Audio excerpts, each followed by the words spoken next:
Hello and welcome. Not sure what just happened. Um, it looks as though my music got stopped in the middle of the song. That's okay. Not sure what just happened there. Hopefully that won't happen again at the end of our show there. Um, I am your host, Louis Bright Raven. This is Quoth the Raven. I am a 28-year veteran of the comics, science fiction, fantasy, and horror fiction and role playing game communities as a writer, editor, and illustrator. And this week we're going to be talking about, the thing everybody's always talking about right now, the pandemic, coronavirus situation. And we're going to talk about some questions and answers and reviews of comics this week. This week I was able to get to my comic shop.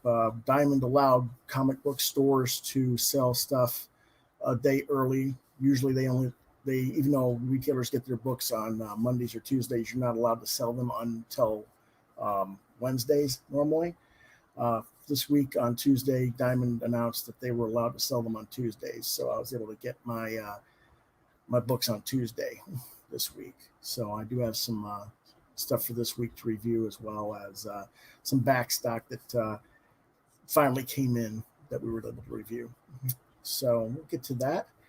But first, we got to get into our notice. In accordance with the new COPPA regulations, which is the regulations for YouTube and other media things for protecting the kiddies, this episode is Quoth the Raven is intended for ages 16 and up. While some of the content we will feature is kid-friendly, the context of the episode is to address and educate older teens and adults to inform them of said content for them to research as consumers in service of their youth. In other words, parents, grandparents, aunts and uncles, teachers, librarians, etc. There is always the possibility of adult language present on the episode as well. Again, rated TV 16 and up. Mm-hmm.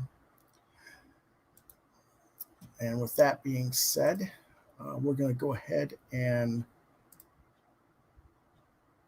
get to our questions for the week. And questions of the week are, starting with Brian R. Asked last week about the coronavirus stuff.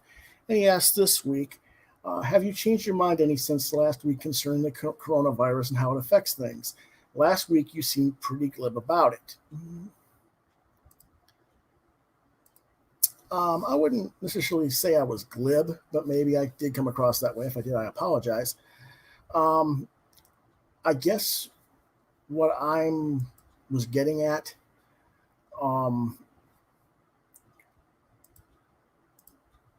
with that situation was,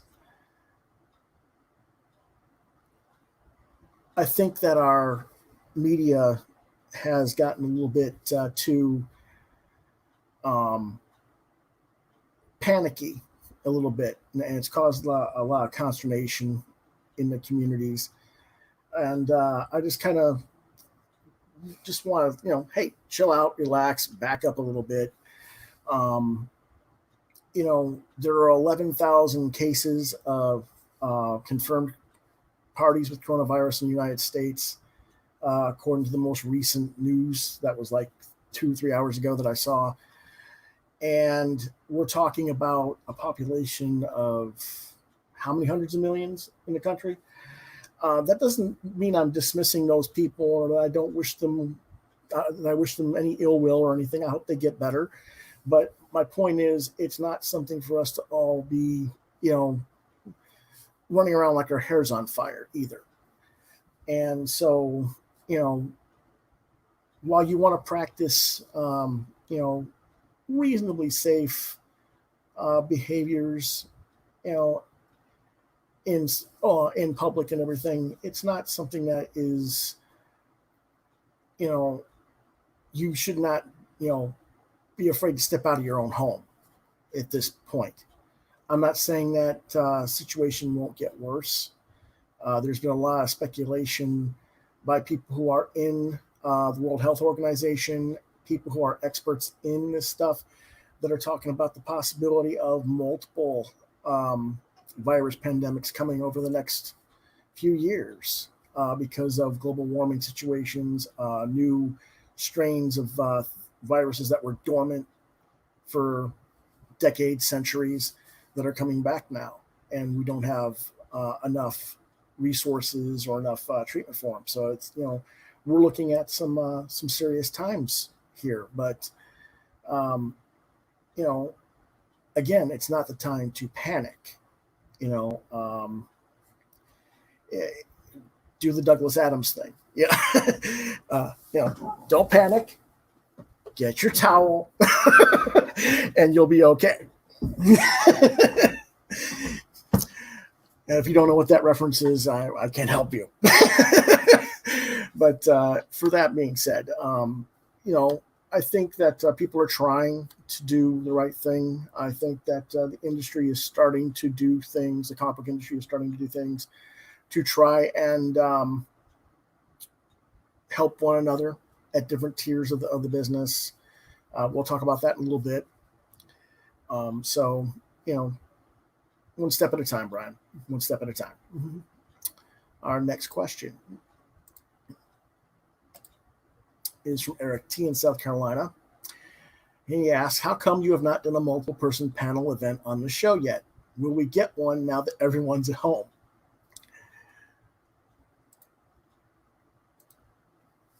I don't know. We'll see. Ted Davies RS3 says hello, Lewis. Hey, Ted.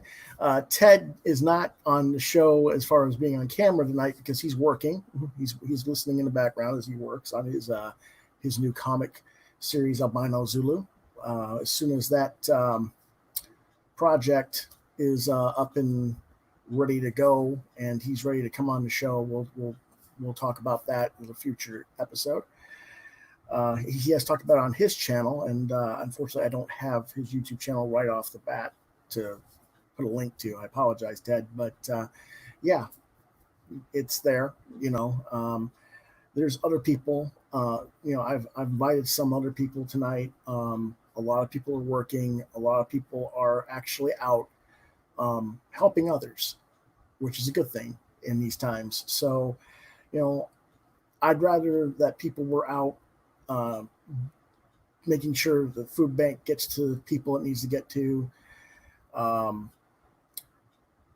doing things within their communities to make it so that people aren't freaking out, I guess you could say, and aren't being destructive in other ways for that purposes. Rather than necessarily be here tonight just to entertain. I can hopefully entertain everyone for a couple of hours on my own, I hope.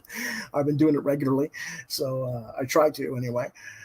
So we'll continue to do that. But, we will eventually get to have a number of people in. I'd like to. It's just, people are on different schedules. I know there's a lot of other people out there that you see out there who have their little clique groups and they all talk, and that's great. A lot of times I watch those discussions and I shake my head in complete bewilderment for what is said and how it's said, that I'm afraid to invite them on because I think I'd bite their heads off. I hate to say, but it's the truth. But it is what it is. Mm-hmm. But we'll see. Next question.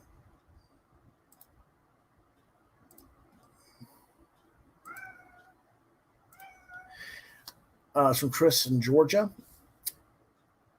He asks, do you think that with all the artists now doing Facebook or Patreon or other live chats and events online due to the coronavirus, in lieu of being able to do conventions and store appearances, that it will hurt the overall earnings for artists as a whole?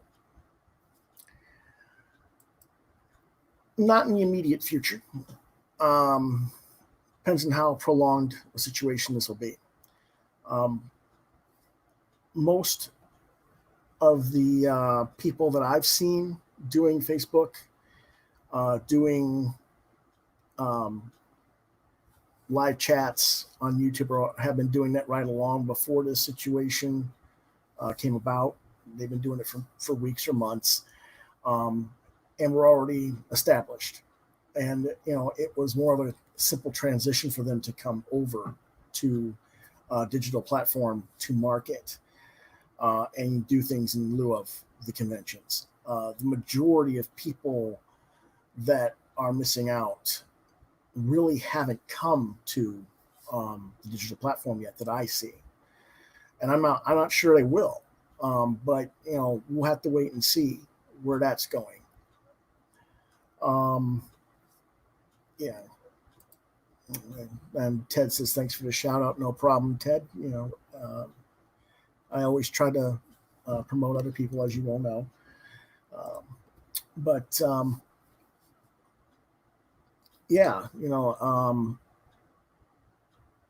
it's more of a factor of who do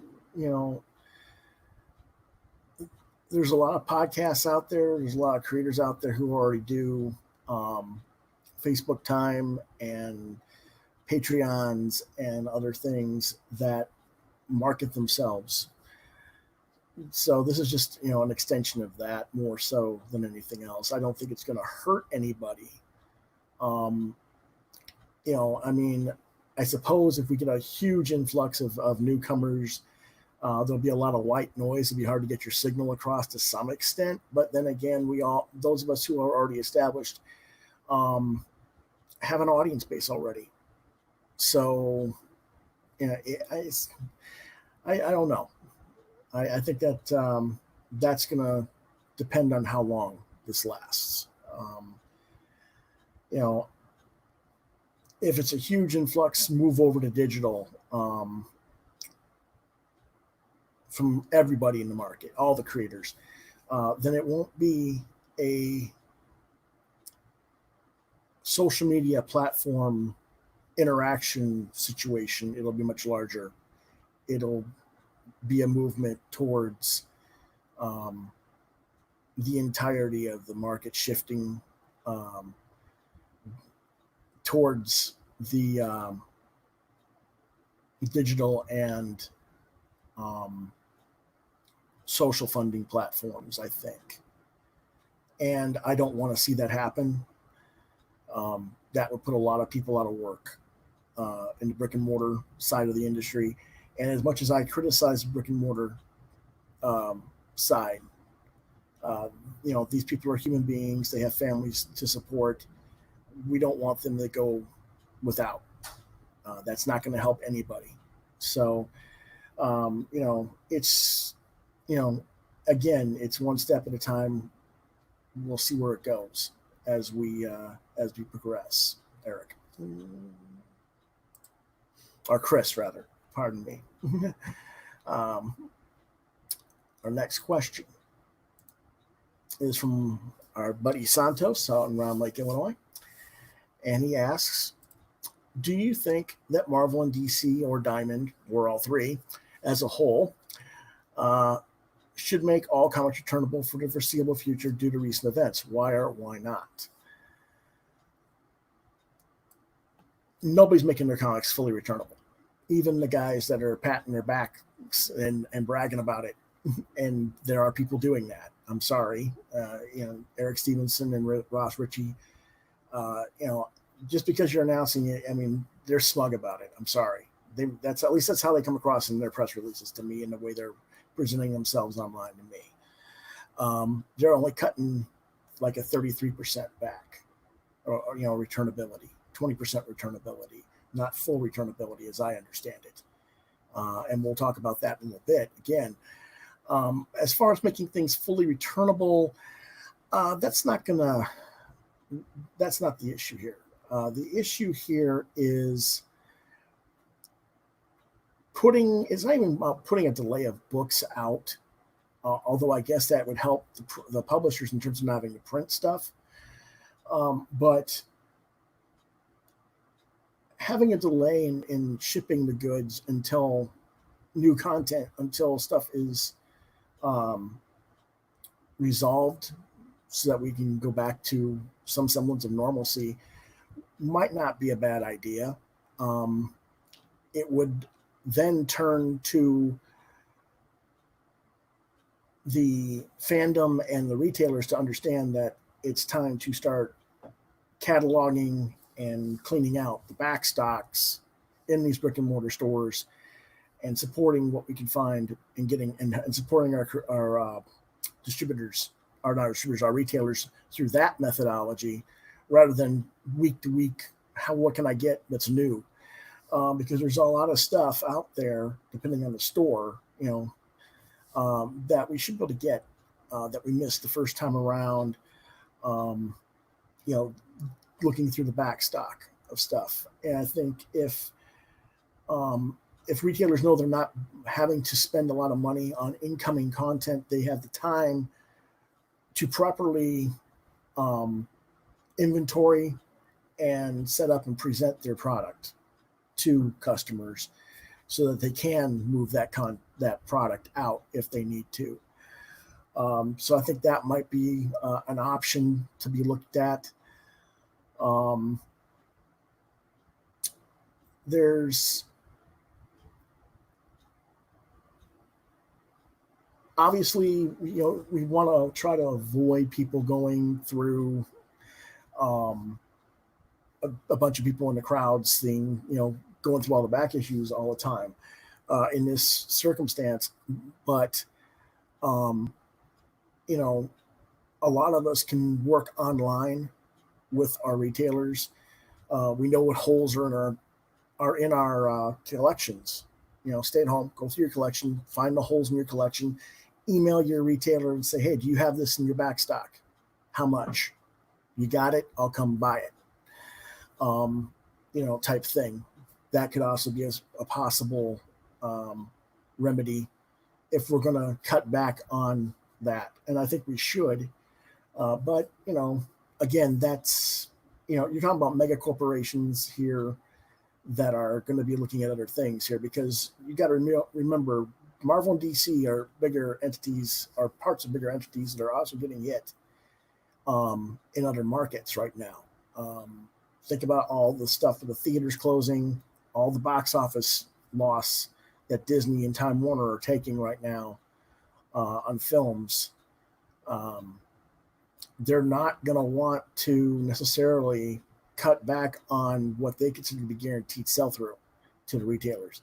So I think that's one of the reasons why Marvel and DC haven't necessarily talked about some of the things in immediacy the way that Boom and Image have, because they got parent companies that are looking at things from a different perspective. We'll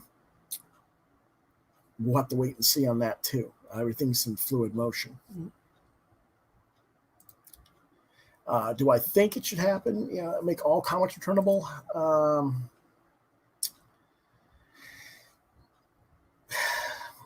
don't know. Maybe a percentage of them returnable. What I mean by percentage is all the comics every title is returnable, but a percentage of what you order is returnable. Say 40% of it is returnable. That wouldn't be a bad idea necessarily. But again, I'd rather see the companies put everything on a hiatus temporarily until this is settled, and let the retailers stock, get their inventory figured out and sell back stock out as much as possible first. I think that would be much more beneficial for a lot of smaller retailers right now, because that way they're not having to spend money on incoming products at all. It's just a matter of getting what you've got already there out and having turnover that way. But, who am I? Next question is from Roger in Illinois. Did you go get comics this week, or did you stay home? As I said earlier, I got my comics on Tuesday this week. My retailer informed me that Diamond had shipped a bunch of back issues. back stock they hadn't received from previous months. And I said, well, how much was that? And that was quite a bit of money worth. And I said, well, I need something to review, so I'll go get that stuff on Tuesday. And as soon as I got into the store, my retailer got the message from Diamond that they could sell early. So I just got everything for that for the week right then and there. I got about $110 worth of stuff overall. So $110, $120 worth of books. So, hopefully, it wasn't that big of a deal. I also went by the shop today, actually, for a brief moment. We had to go out and run an errand, and I said, well, I'll stop by because I usually pick up the weekly city newspaper, the Post and Courier Free Times at my comic shop. And we usually get it on Wednesdays, but I didn't go in on Wednesday because I got them on Thursday, or on Tuesday. So I stopped in briefly and grabbed a paper. There were people there. That's a good thing. But it was still, only a couple. But,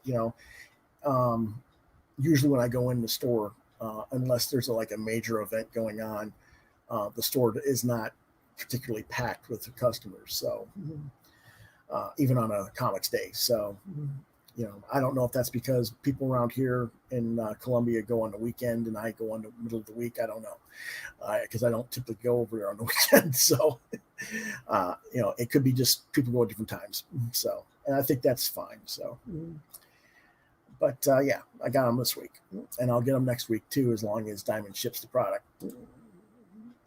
Next question. Anonymous asks, are you going to do like some of other creators have been doing and draw live stuff and sell it? Right now, I'm got a pinup that I owe to somebody for a Kickstarter, or I don't know if it's, I guess they're doing Kickstarter, but for their campaign. And once I get that done, we'll see about what I want to do with that sort of situation. Again, it's kind of like signaling amongst a huge amount of crowd noise right now. I'm not in a financially desperate situation as others may be right now. Because I've got, my father and I are okay with certain things. So I'm not that concerned about that at the moment. But if I need money, or anything, believe me, I'll let you guys know about it if I need people to back me on that. We will try and get the store going. I don't know if I'm going to put it on a little bit of delay or not because of the coronavirus thing or not, but I'm trying to get it set up and have everything ready so that people can support me that way in the future. Okay. Next question. There's another from another anonymous. They ask, what do you think is the most difficult part of being a comic creator and why? Well, that's a very good question. I think the most difficult part is being able to separate ourselves from our work. And what I mean by that is, as many of you are learning through this quarantine situation and being in your homes, kind of quarantined to that area, we comic book creators tend to live this kind of cloistered, closed lifestyle all the time. We do have some social interaction with our local, our families and some of our local friends, but most of the time we're at home and we're by ourselves.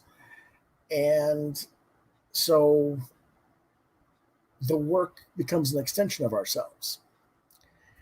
And so it's very difficult when our work gets out there in the market and it's not well received or as well received as we think it should be. It can mess with your mind a little bit because, it's part of you. It's, you're putting your heart and soul into this work. so presumably, especially if you're doing creator-owned stuff, it definitely are. And you feel like there's some, you might, if you can't figure out how to disconnect yourself from the work and say, okay, they're judging the work and not me, you can, it's a very weird balance there, that you can run into some emotional distress, and for that. And I've seen creators go through that. I probably have gone through it a little bit myself at different times over the years. Um, you know, I've said this many times. I wish I could be my 22-year-old self who just didn't give a damn what anybody else thought, and just do what I want. And if you like it, fine. If not, screw you. But I don't do that anymore, because I don't know. Like I said, there is a connection to your work, and it's somehow you identify it as part of yourself, and rejection of the work is sort of a rejection of you and stuff. So I think that's the hardest part, more than anything else, because it's not just the fans, if they don't support you. It's if you're rejected for any pitches for a publisher, if you're rejected at a convention for some reason, if they don't give you a reason, you're just, you didn't make the cut to get in the artist alley or whatever. All these things can play on your psyche a little bit. So I think that's the hardest part. Okay. Next question. Is another anonymous, and they ask me, what music are you listening to these days while you work? I've been listening to a lot of YouTube mixes. On the rock side, I've been listening to Daria Saratskaya, who's a Ukrainian vocalist who does a lot of covers of 70s and 80s rock, a lot of AC/DC, Scorpions type, that type of rock and roll. Violet Orlandi from Spain, or no, she's from Brazil, pardon me. She's a kind of another female vocalist and excellent musician. She plays guitar, bass, piano, all kinds of different instruments. And she does a lot of cover material. She's got, both of them have YouTube channels. In the country music scene, Randall King, Midland, which I actually bought a CD by Midland because of the YouTube rotation. I was getting a lot of their stuff, so I decided to go ahead and get a CD of it, mostly so that my dad could listen to it, because I figured he'd like it. There's a lot of stuff out there, YouTube-wise, that I find. If there were CDs, instead of just downloading the music, onto an Apple iPod, because I don't own one of those. If I could get them on CDs, I'd probably buy them on CDs and have them for travel purposes. But that's mostly what I do, is listen to YouTube mixes. And when I'm not listening to that, I'll have Sirius XM on my TV, playing 80s rock, 70s and 80s rock, or I'll play hair metal, or I'll play country music. Just depends on my mood. So whatever comes up on that.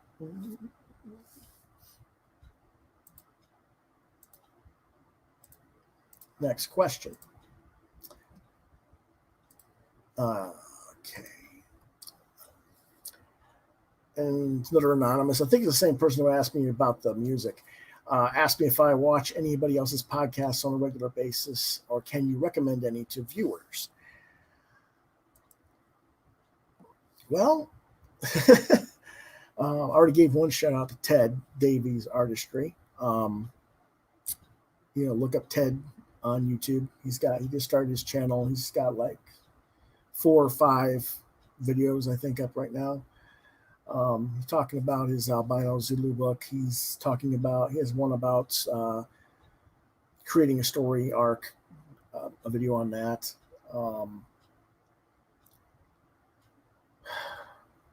I think he has one about making tikis, little tiki figures or tiki illustrations. I haven't watched them all yet, but that's one you can look at. That's okay. I have no problem recommending that. A lot of people ask me about Clint Stokes' Sweet Cast. Typically, it's not bad. There are times where when he gets some of his comic skate buddies on, where I roll my eyes and I want to give him the Batman bitch smack. Not Clint, but the rest of them. uh, but overall, I tend not to watch too many comics related podcasts. I watch a lot of whatculture.com stuff. Sometimes it's with comics, but most of the time it's with wrestling. But most of the time with YouTube, what I usually have on is the music stuff going on. I prefer that over podcasts as a general rule of thumb. But if someone makes a mention of a podcast to me, or I see something in my feed that interests me, then I'll check it out. It's not like I'm a huge follower of anybody particular on that front at this time. See if we got any more questions. Nope, we don't. So if you do have questions for me that you would like answered, you can email them to quotetherave.lbr72@gmail.com. Subject, QTR questions. Please indicate whether or not you would like to have your name and locale read on air.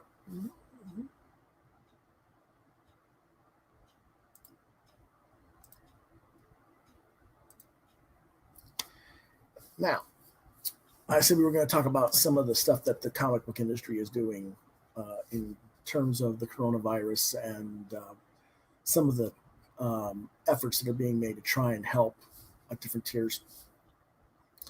I also mentioned Eric Stevenson and Ross Ritchie there for Image and IDW, or pardon me, Image and Boom respectively, not retrospectively, respectively. Some of their press releases and what they've been talking about.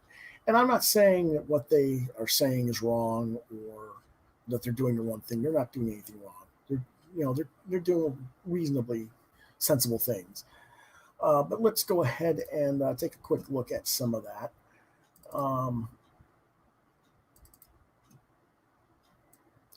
If we can here.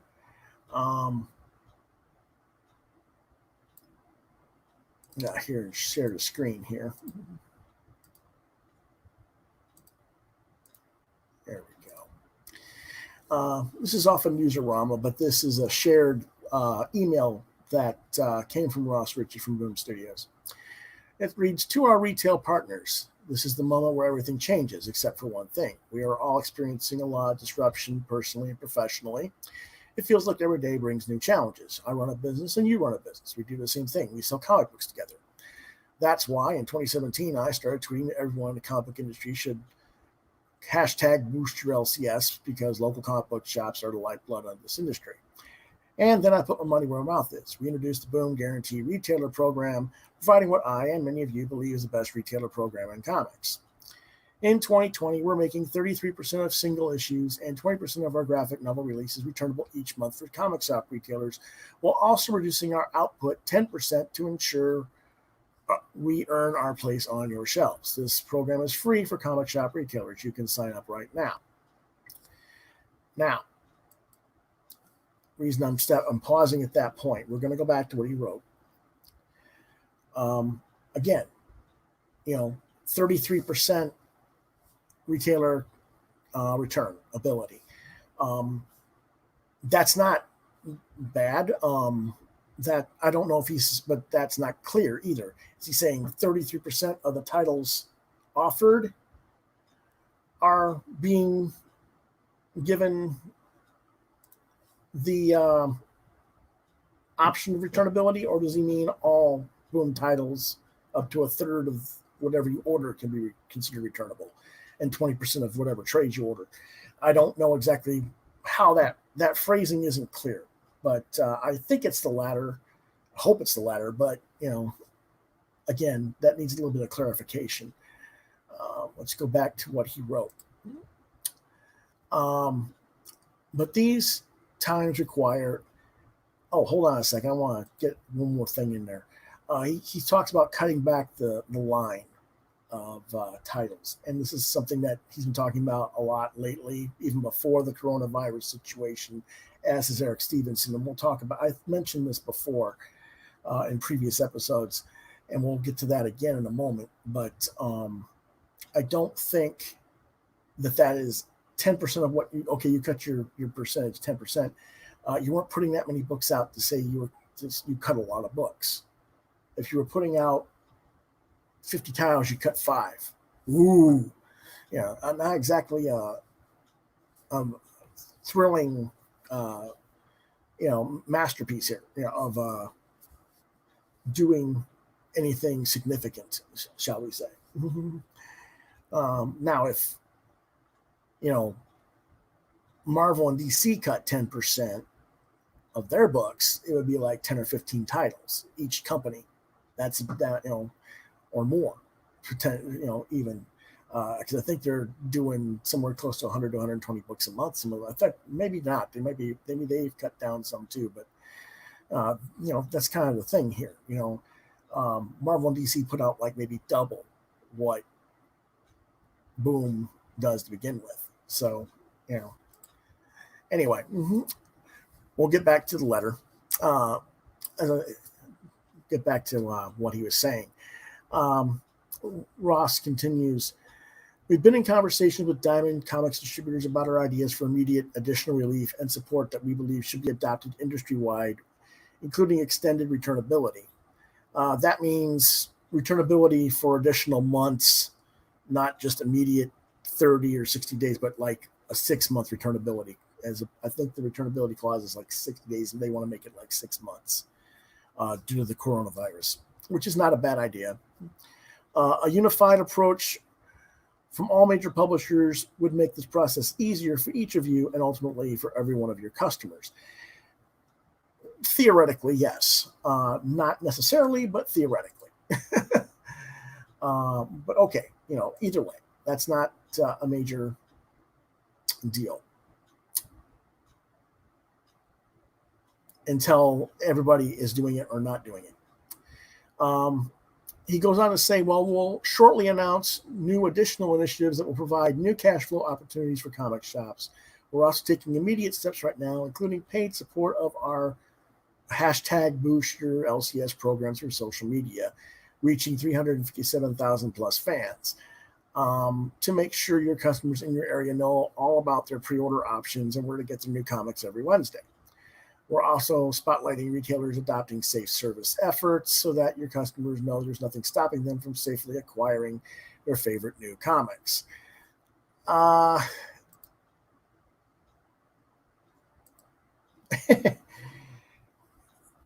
going to be honest with you.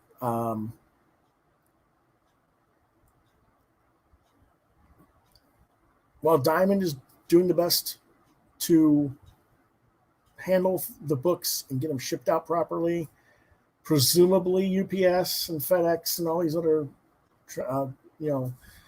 sources of transport are getting things to the comic shop safely.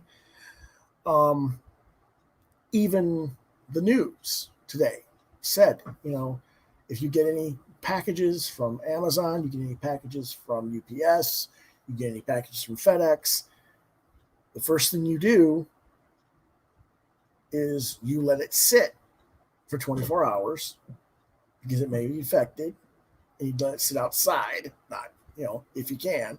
If not, then you put gloves on, protect it, open the package, remove everything, take your gloves off, wash your hands, anything that's in the container, like a plastic container, wash the containers, all this, a lot of whole process. So, there's a lot more to it than just saying, well, we're practicing safe. Well, someone's saying they're practicing safe. We have to take a lot on faith in that respect.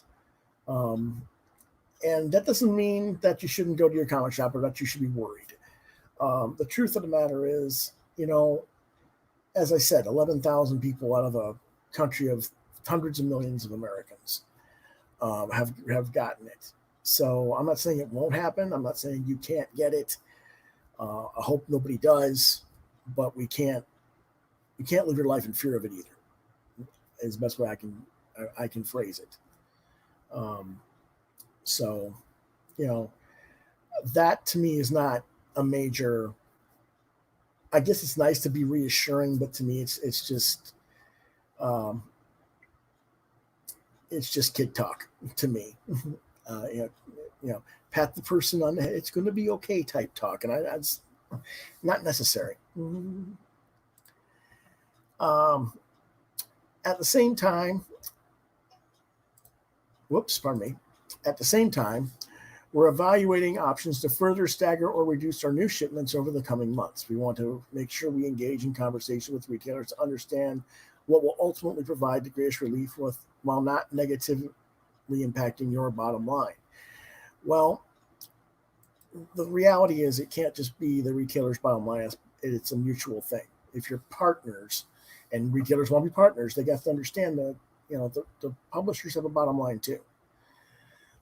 So yes, by all means, stagger them. Like I said, delaying them, new releases, and letting retailers inventory their back stock and sell out their back stock. However, to build money up might be a smart idea.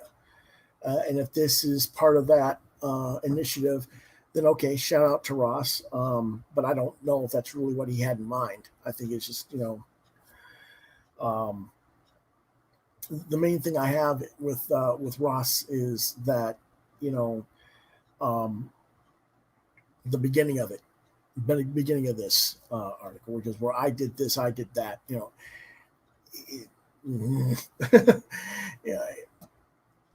it's not that big of a deal, Ross. Okay. Anyway, everything may be changing around us in the moment, but nothing will ever change the one thing I've learned while being in the trenches with each of you. When we work together, we always come out stronger. Now it's time for us to get to work for you, our partners in the front line of the industry, and I promise we won't rest until we all come through this together, and that's fine. It's a decent enough press release. I don't have a problem with that. Like I said, it was just the opening things about how he did this boost your LCL thing. He says it's 357 strong. I'm sorry, I've never even heard of it before now. So 357,000 is not much. I mean, it's not a bad thing. It's not a small number of people. But I've never heard of it before, so it's kind of weird, that they want to make a big deal out of it, or he does, it's a nice step. It's a nice gesture. I'm not going to knock it, but I don't know.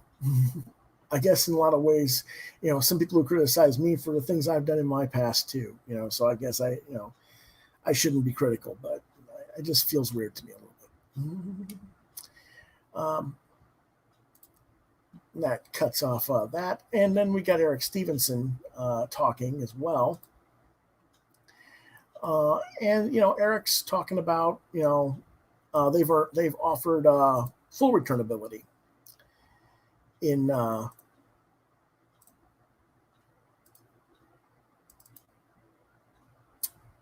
next few weeks of their books. You can see, again, from Newsarama, that happened earlier in the week. Dynamite Entertainment did the same thing.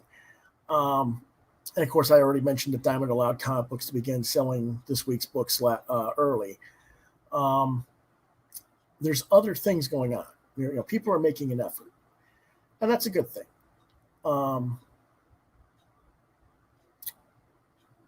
let's go ahead and see if we can get this thing here. All right.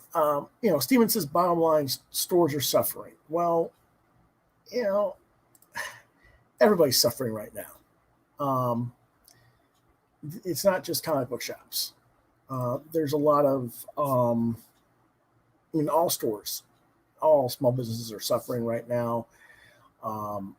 People who are working, um, you know, uh, Mark Andrew Smith has joined us. Welcome, Mark. Nice to see you.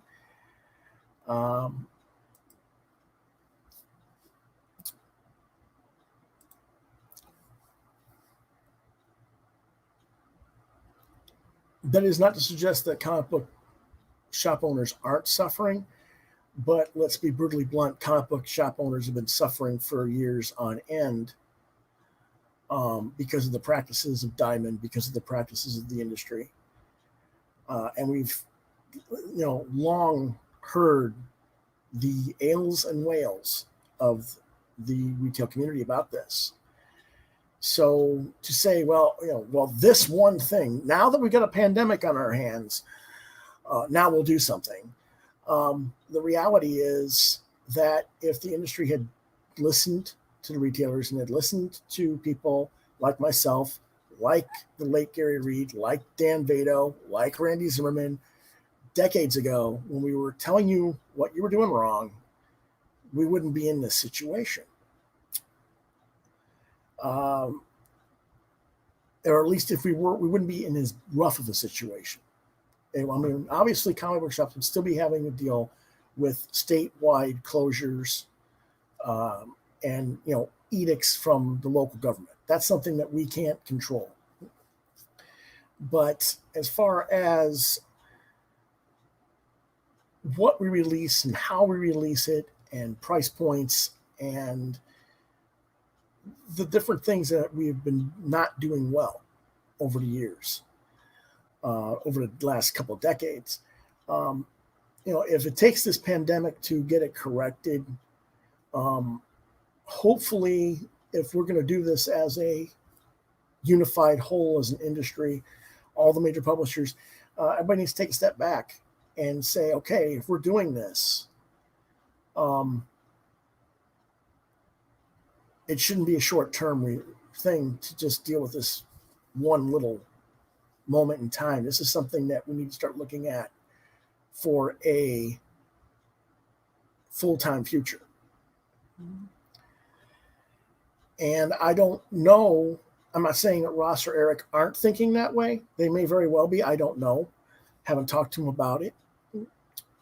They're not unintelligent gentlemen. They probably are thinking of it on some level. But even those two, or Dark Horse, or everybody other than Marvel and DC can do this. If Marvel and DC don't do it, well, what happens next? Well, we have to make a decision.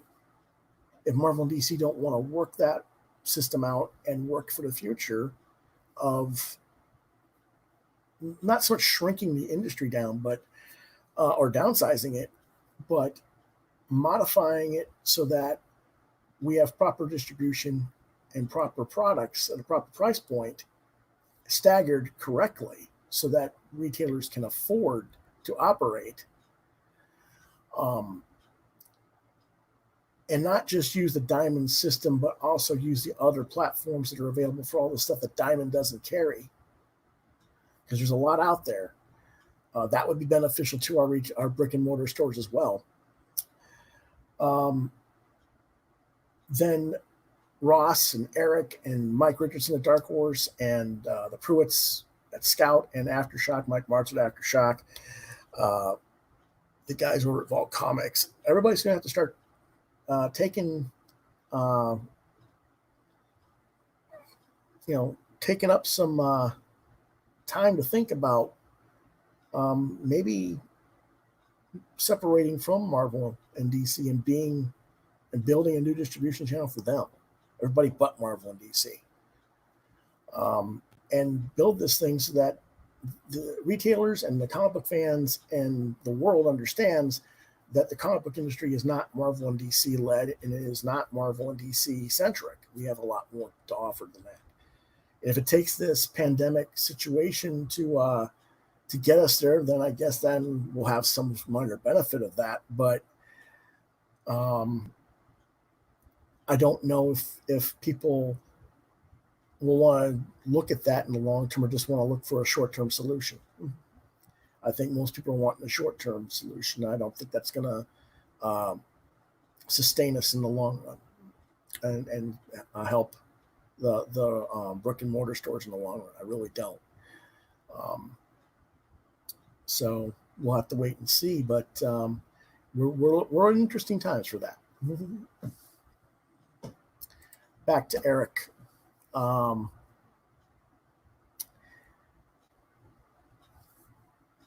You know, he says it's a real threat to the future of the marketplace. It is and it isn't. It's definitely different in turn, a threat to all of our retail, traditional retail brick and mortar businesses. If everybody's being closed and you can't go anywhere to do anything, everything's going to be mailed to your home. But I think that would just be a very ridiculous overreaction unless we have a major multiple virus pandemic come up, which, like I said earlier in the show, there are health officials out there in the world who are saying that's a possibility. So again, unfortunately, we'll have to wait and see.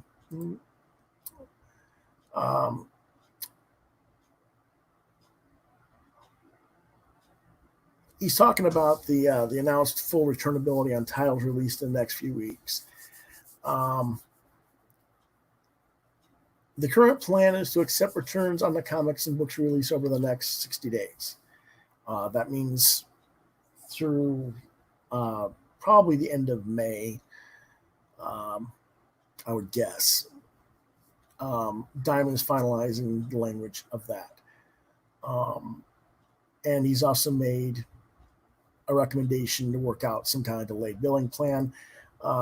Diamond already has the delayed billing plan set up. I've already talked with my local comic shop about that. He mentioned that they're doing a thing where you can refuse a shipment and because you don't have the money to pay for it right now, and you delay it and then have it shipped later. There's also delayed billing cycle. There's a few other options. Diamond is doing things to try and benefit the retailers, and that's a good thing. So I don't think anybody's in doing anything inherently wrong. I think the main people are complaining thing is that Marvel and DC aren't the forerunners of it. And again, like I say, those companies are owned by bigger entities who have more larger concerns right now than the comic book industry. They're losing money on so many other levels right now that they don't know which ends up. And I can't say that, I'm not saying that there shouldn't be anything done by them. I'm just saying, if they happen to be Johnny come lately to the party, so be it. In that respect, he's schedule, release, changing schedules, canceling books, pulling the plug on second printings that have been announced, stuff like that. I guess that's what you're doing. That might be beneficial to retailers, but you got to remember that's counterintuitive to the creators. I presume that the creators at Image agreed to this, but I know if I was doing a book that was planned to be out in the next 60 days and Eric, through Image, and Eric told me, well, no, we're going to delay it until whatever time, we'll figure it out based on what goes on with this coronavirus. Um, I'm not getting paid any money until 90 days after that book is released and in stores. So, I think about the creators of Image that aren't already established and working elsewhere in the market. Because remember, Image has a lot of people that are also working for Marvel and DC at the same time. As long as they get their Marvel and DC paychecks, they're okay, I guess. But, the guys that aren't making money and are waiting on the money on the back end, yeah, okay, you're helping your partner there at the retail end, but you're kind of, I don't know. You're kind of cutting your nose off to spite your face a little bit there. I think there needs to be some balance. And I think, I'm not saying Eric isn't trying to find a balance. He probably is. And I'm sure he's asked permission and talked to different retailers or different creators on the line and asked them if they are okay with it, before doing it. I think a lot of people, just try to do what they're doing. But, that's one of the situations that we're dealing with this virus is, and it's also the same thing, not just with the diamond related books. It's the same thing that's happening with crowdfunding, because all of our printing is being affected. All of our shipping times and schedules are being affected by this, due to what's available to us and who's working, who's not working. And so, we're all kind of in the same boat waiting. That's so when we're going back to the questions, and when I was being asked about whether or not everybody coming on to social media at the same time and asking for support with the creators, is that a bad thing? Well, part of the reason that's going on is because of this situation where, okay, I'm putting my book on delay. It's not coming out through Image for another, 3-4 months maybe. Maybe they need to go on Facebook and say, hey, buy some prints or buy some sketches from me. And, I don't have a book come out right now. I don't have anything to solicit and to be put out there. So for me, I don't need necessarily to do that. Whereas somebody else who has invested time and money and got their books and now it's on hold and they're waiting to be paid and they aren't going to get paid, I feel like it's I don't know if it's a responsibility, I guess a courtesy on my behalf that I just wait. I guess maybe, I don't know. That's just how I look at it on that respect. But if they're going to pull books, and I've heard this from a lot of other publishers, they're pulling a lot of books. Of course, Images has cut down the physical offices. They shut the offices down, and their staff is working from home since mid last week. But you got to remember, they went to 6 months doing almost exclusively working remotely when they moved from Berkeley, California to Portland, and had very little impact to their day-to-day workflow. So, as far as comic book production, it's not that difficult. Most of us can work from home. Most of us work with people who are working from home. Even the people that are in the office are working with creators that are, everything's remote anyway, so it's not that big of a deal there. So having people in or out of the office isn't that big of a deal for that. And same thing with DC or Marvel or any other company. If they're, it would be different if this was going on 30 years ago and we didn't have the advent of the internet. It would really cripple the comic book industry 30 years ago. But because we have the internet and we have different interactive tools that we do, it's not that big of a problem. And that's pretty much all I've got to say with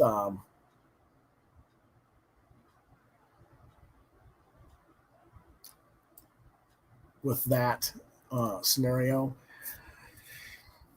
I don't. Again, I'm not necessarily against anything that Ross or Eric had to say there. Like I said, except like I said, Ross is, well, I did such and such with that booster LCS, or they make a big deal about cutting their lines down, cutting the number of books down that they've cut down, and they're talking about cutting it back some more.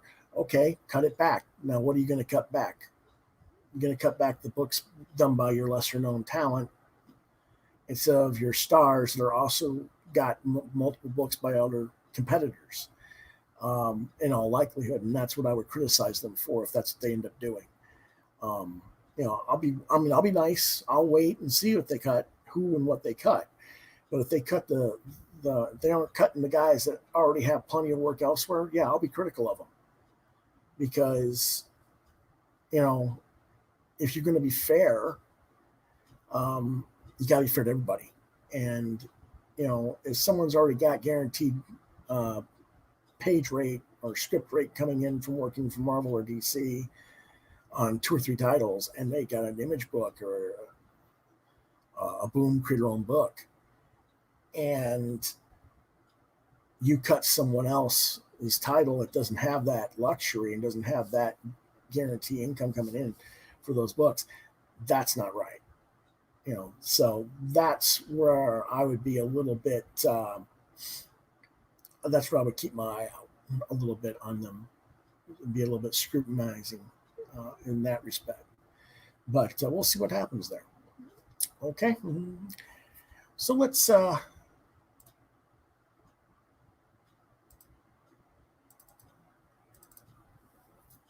see what we got for reviews this week.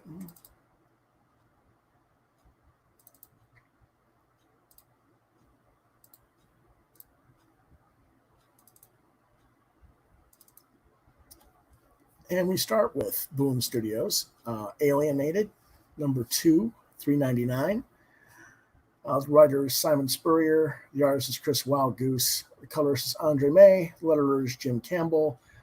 The genre is science fiction. It was released this week, March 18th. And what it's about is the 3 Sams, that's Samantha, Samir, and Samuel, take their little alien pal and try to figure out what's next. The bully from issue number 1 is now missing, and a town's in search mode. A snotty female student who wants to be the center of attention tries to use the situation to her advantage, and what she does is she tries to get on camera every time there's news people by the school, by the parents of the bully who's missing, the student who's missing.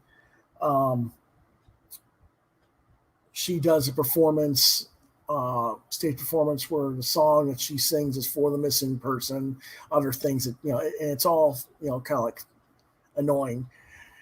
And Samuel gets angry with her, what he feels is her falseness, so he targets her as the alien's next psyche meal. At the end of the issue, Samuel arrives at home, and his mother, a cop, is waiting for him. Recommended for ages 13 and up. I gave the issue 3.5 stars. We're going to take a quick look at the artwork in just a second. Story's progressing nicely. The characters are well written for teenagers. They're a little bit one-dimensional, but yet they're very on point for what people their age would do in these circumstances. I totally get what Spurrier is trying to do with it, and don't have a problem with that. Wild Goose's art, good stuff. Plot's a little bit thin.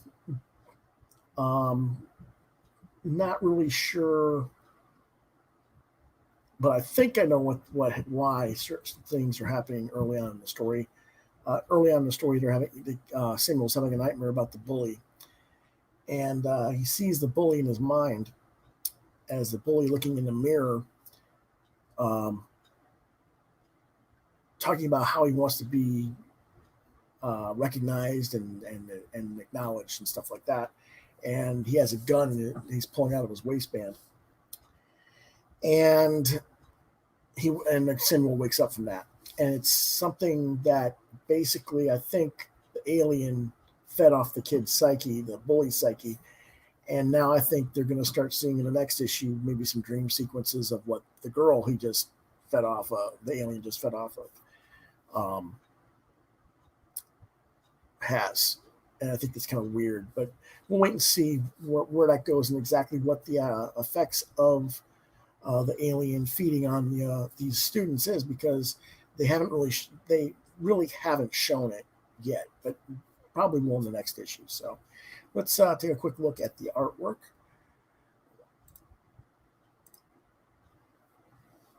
And then this is the dream sequence at the beginning, one page, and then you can see the bully, he's talking about, the kid saying, I deserve to be liked, but being noticed will do. And he wakes up and you can see and this is all, basically the stuff that the linked from the alien, that you can see the little glowing strip at the bottom by his arm there. That's what the alien's transferring him from feeding off of the one kid's psyche, the missing kid. And then later on, another page, Samuel's got the alien in his backpack, and he's mind linked to the other two Sams, and they're talking about what they can do with the alien and what they should do, and they're arguing it. So there's that. Our next book is Backtrack from Oni Press. Brian Jones is the writer. Artist is Jake Elphick. Colorist is Doug Garbark. Genre is science fiction action adventure. Released this week, March 18th, 2020. And what it's about is the cast of drivers that are competing in this time travel race are introduced, along with hints at their motivations for being in the competition briefly, before they're all thrown into the next leg of the race, smack in the middle of the Battle of Constantinople. This is a very weird book. It doesn't seem to remotely care about the basic rules of time travel and breaks them constantly. This makes me wonder if it's real time travel or just a VR environment backdrop, and a time travel element is a red herring of some sort. We'll have to wait and see. Recommended for ages 16 and up. 3.5 stars. Like I say, I'm not sure really if it is a time travel. There's stuff going on, little elements of the story that it doesn't add up to be a time travel storyline.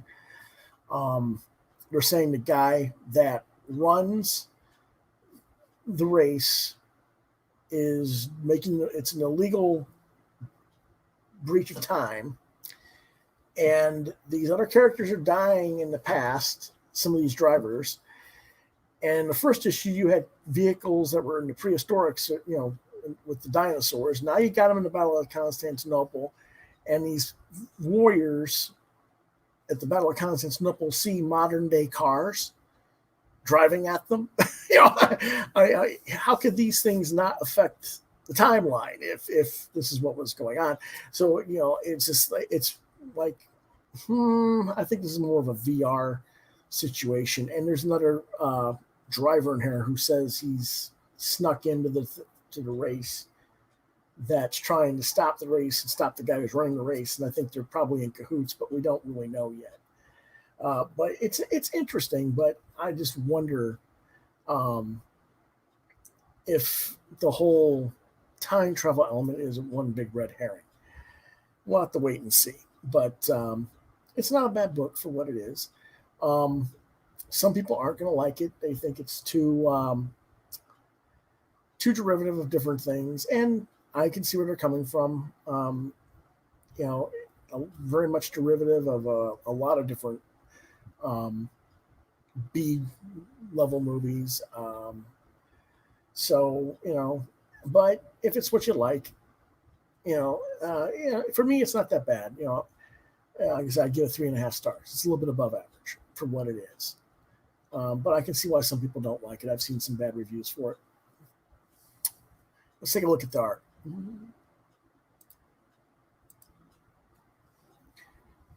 and this is where they're in the safe zone, and the drivers that have gotten through the pardon me, the first leg are arguing with one another how they're going to get back home. When the driver that snuck in is basically thrown down his helmet and now trying to explain to them what's going on, and then the guy who's in a time bubble there, who set up the whole race. Um,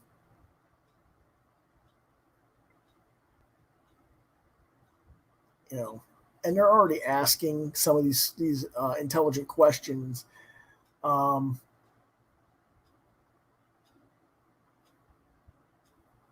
you know, questions like, this makes no sense. If there was time travel in the future, then why haven't we been inundated with visitors from the future time and beyond? And why a race? Why not just pull a cliche and kill Hitler? That's still a thing, isn't it? And the guy says all these questions are temporal dynamics 101, little more than a time traveling end user agreement. Well, whatever that, it's clear deflection, but it's clearly something amiss, and even the drivers are seeing it. So I guess as long as the writer is self-aware that there's stuff that, and he's trying to misdirect the drivers, and in conjunction the audience, he has a plan. So we'll go with that, okay? And see where he goes from there. Our next review is for Blackwood, The Morning After #2, from Dark Horse Comics. The writer is Evan Dorkin. Our artists are Veronica and Andy Fish. Letterer is Greg McKenna. The genre is teenage mystery and horror. Released a couple weeks ago, or last week rather, March 11th, 2020. I just didn't get a chance to read it. What it's about, Dean Ogden of Blackwood School has died, and the staff and students are caught up in the wake of the aftermath. New parties are closing in on the school, looking to seize its secrets for their own agendas, while the curse of the school looms over everyone. Ages recommended for ages 14 and up. I gave it another book I gave 3.5 stars to.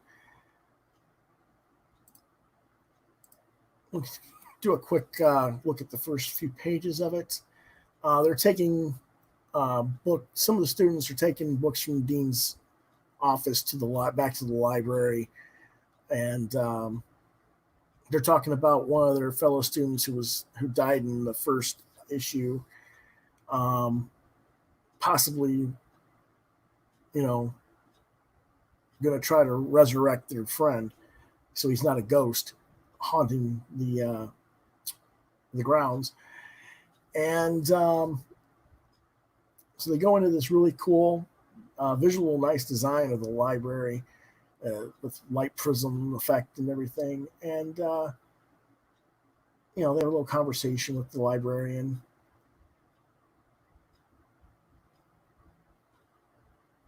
And I thought that was a really nice visual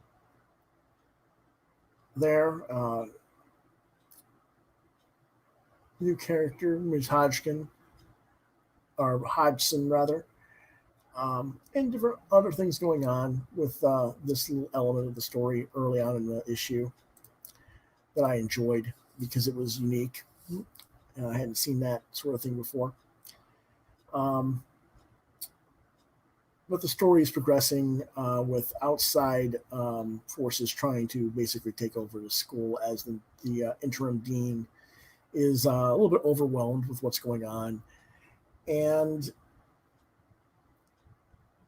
they're trying to do other things going. There's 3 or 4 different parties fighting over the turf, so to speak.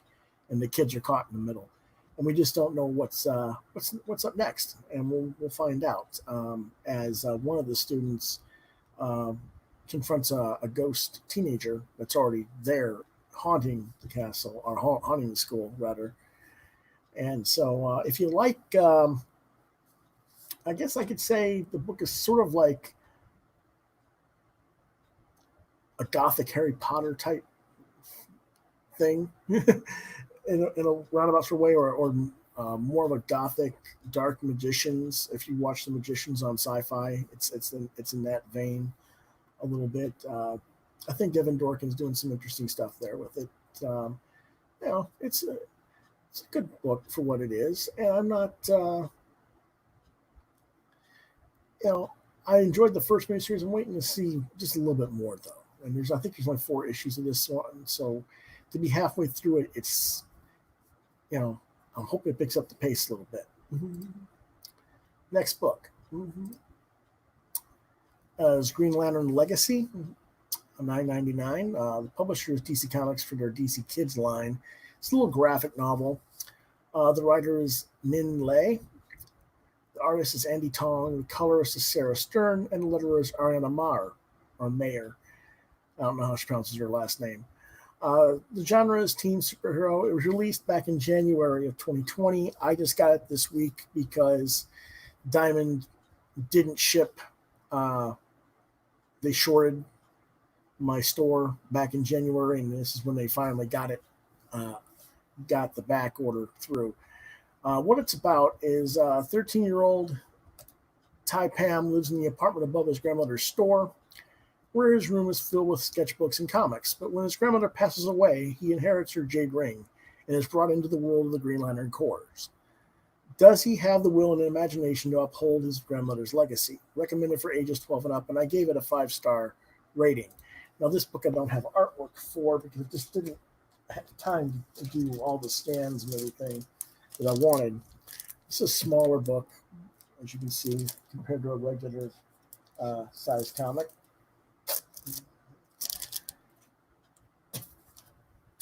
But I think it's 144 pages. I'll have to check real quick. But we'll take a quick look at it real quick here. What is the story? 100 and... Well, it's not there's a backup feature in it. The actual story itself is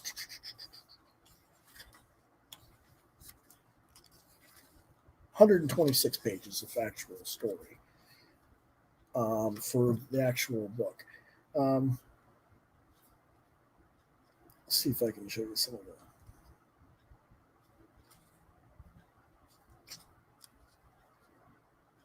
There.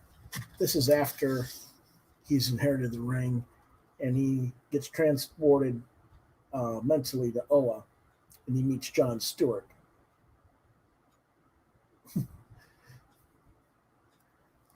And John becomes his mentor briefly.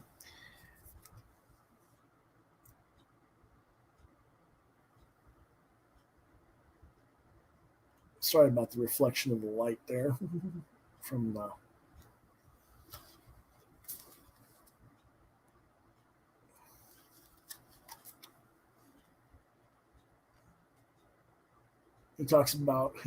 John talks about his grandmother, who was about Ty's grandmother, who was actually a mentor to John Stewart.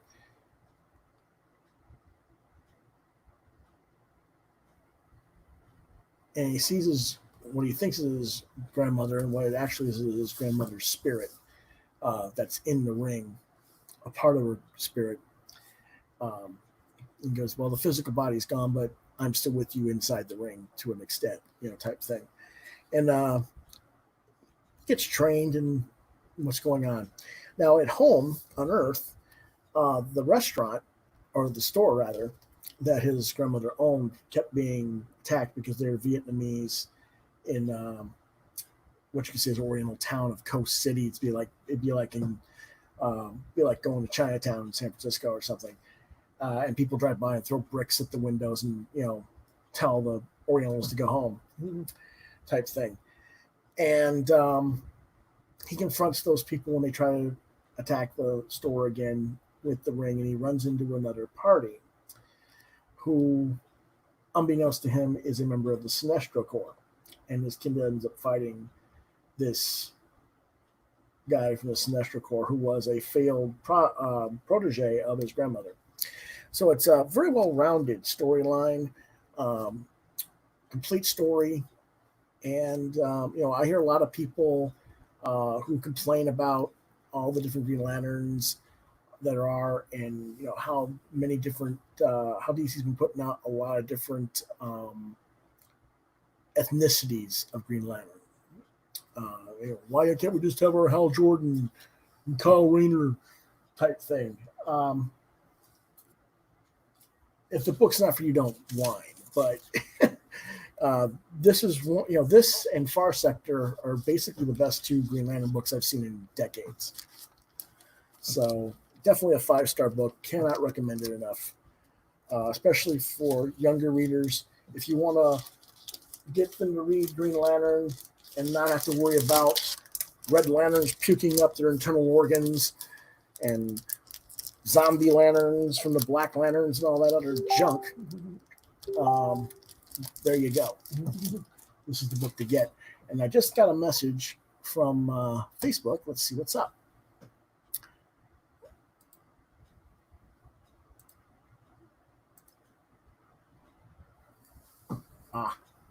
Okay.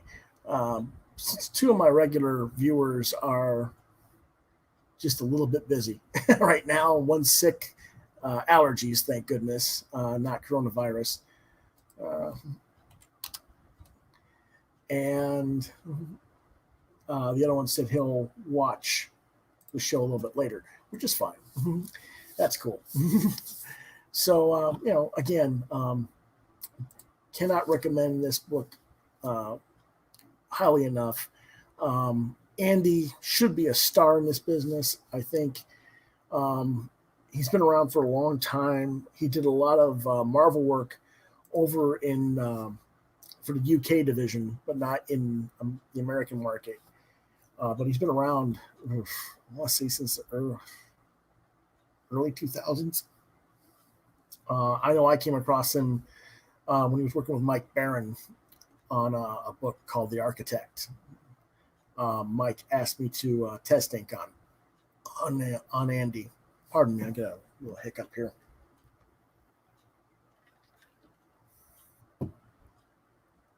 That's better.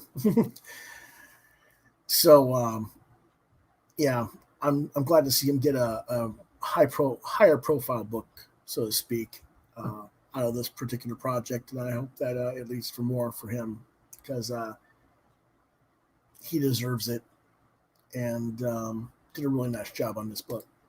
Our next review is Grendel, Devil's Odyssey #4 from Dark Horse Comics, $3.99. It's Matt Wagner as the writer and artist. Colorist is son, Brendan Wagner.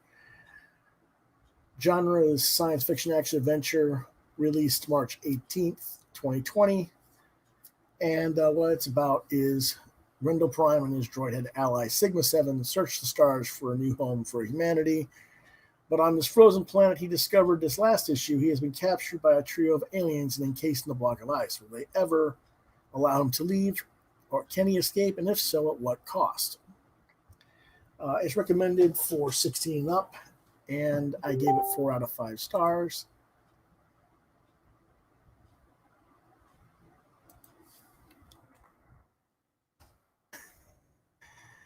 Got another person contacting me on Facebook there for a moment. Sorry about that. Yeah.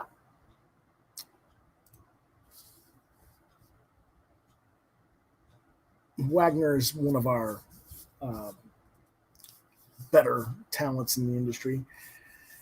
The Grendel Prime character's been around for quite some time now, and if you're not into Grendel and you don't know the backstory of Grendel Prime, maybe this isn't for you. But as I mentioned earlier about going and getting back issues from comic shops, maybe if you can find the Grendel trades, the Grendel War Tales with the War Child and some of the other stuff for Grendel Prime, you get a good historical background on this character. But he's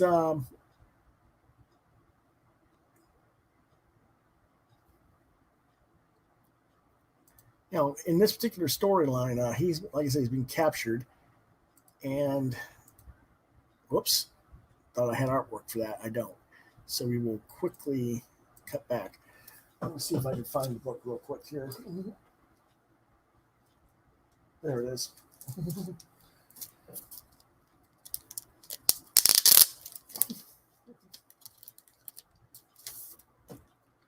can see normal size comic. He's trapped by these trio of aliens and encased in a block of ice. And these trio of aliens work together and live together. And his robot head ally, they destroy the first one, more or less, but it has a backup. And it goes to its backup body. And the backup body comes and rescues him, more or less. And as he escapes, the trio come on their little speed cycle sleds, and they try to recapture him, as you can see. And at first, the head tells him, no violence, try to just escape without being harmful to anybody. But ultimately, he has to use violence, and he kills two of the three aliens. And the triumvirate is kind of like life mates, or because their time on that frozen planet in isolation is so extended, even missing one of the three, you can go crazy. Well, this guy's just lost both of his partners, so he's going to go crazy. And he tells them, okay, now that you've done that, get the hell off the earth, get off my planet, and he that's how he gets away. But not to spoil the book for you, but it's kind of a interesting thing, because we're talking about this coronavirus situation. And hold on a second.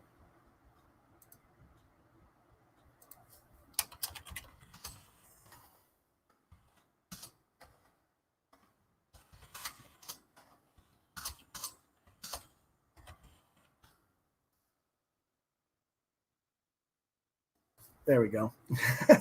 Guy was asking me what was going on, and I told him I was doing the podcast.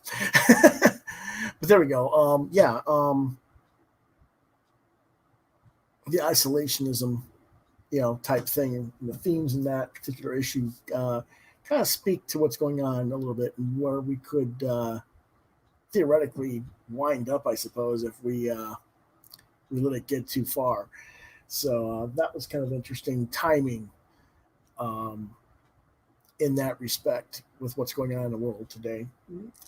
Um, if I wasn't a Grendel fan, I probably wouldn't recommend the book. But as I am a Grendel person, I have to give it 4 out of 5, like I said. So our next book is Plunge number 2. It's from DC Comics, as part of the Joe Hill House Comics line, written by Joe Hill. Illustrated by Stuart Immonen with colors by Dave Stewart. The genre is horror. Released this week, March 18th. The search and rescue team that went to seek out the missing boat that came out of nowhere, had been missing for decades, has split up, finding all kinds of interesting side stories, adventures for the various characters. The corpse found at the end of number 1 is taken back aboard their boat, waiting to be autopsied, and comes back to animation and attacks. Meanwhile, the remote underwater rover is attacked by a nice sea beastie, and I'll show you that in a moment.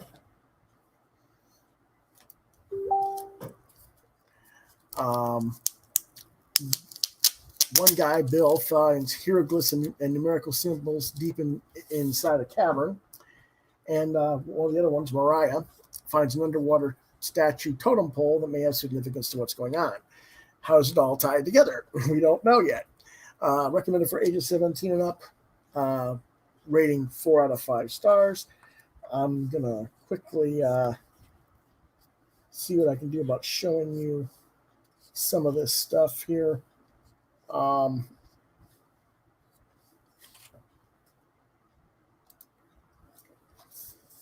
Those are the guys running on this page over here. That little box you see there, let me see if I can get it close enough. Nope, wrong side. There we go. That little box is that little rover, and then the little sea beastie they found. Pretty nice looking critter there, isn't it? So they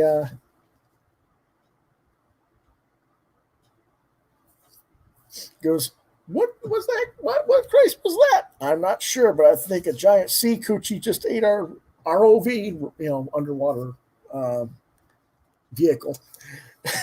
So that was kind of funny. Um, this is Mariah going underwater. She was checking out a large crab that was deformed and it jumped into the water. She goes underwater trying to find out what's what, and she finds the go over here, the underwater totem pole.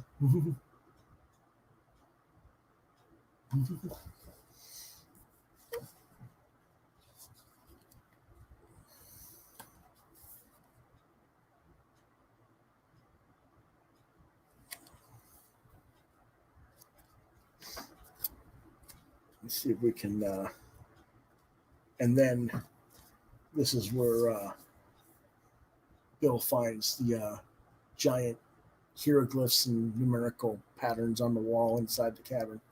So there's all kinds of cool stuff going on, and I don't know how many issues this is going to be, but I would love to see where I like where it's going. It's all set up, but everything's moving at a pace that keeps you interested in wondering what's going to happen next, which is, good writing. So I have no problem with that. Ages 17 up for the Hill House comics, and it does say 17 up right there on the. I don't know if you can read it or not, but it says 17 up under the price.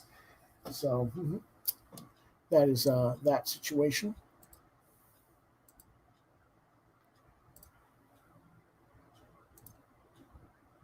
Our next book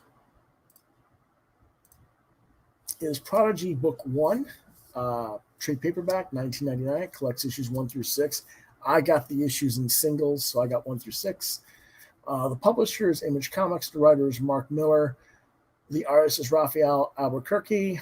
The genre is action adventure. It was originally released late, all throughout last year. The trade collection was July or August of last year. I'd had the books sitting around delayed and hadn't read them. I've been meaning to. Anyway, what it's about, Edison Crane, which is the character you see there sitting there in the chair with a machine gun in one hand and a book in the other, is reputedly the world's smartest man.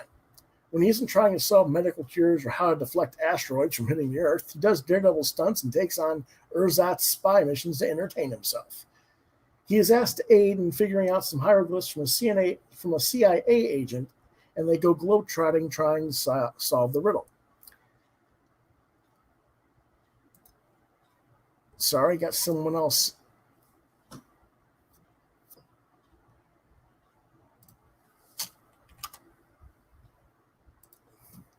There we go. As I said, you probably read, not very fond of this particular book, unfortunately. But the plot twist is very obvious from the get-go. Miller is even a little bit aware of it when he reveals the plot twist. He's like, "Really?" The lead character's like, "Really? This is what this is all about?"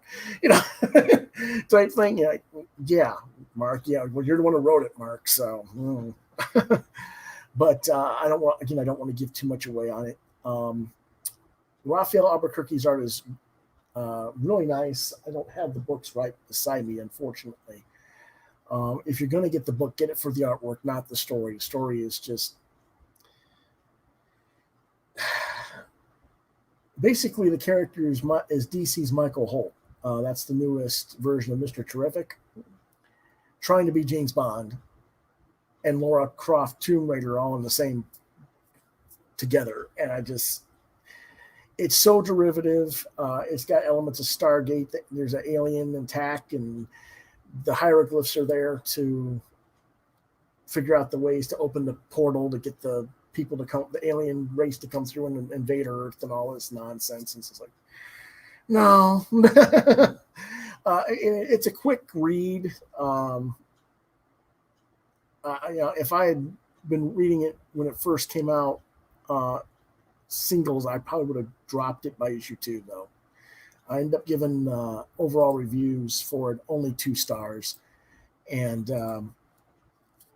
that's basically, the 2 stars is entirely, giving credit to Raphael Albuquerque, and then I kind of feel bad giving him only 2. I would give him 3, because yes, his artwork is good enough for a 3, but the story is so bad I just can't. So it's a 2. Sorry. Our next book is Read Only Memories number 3, $3.99. Publisher IDW Comics.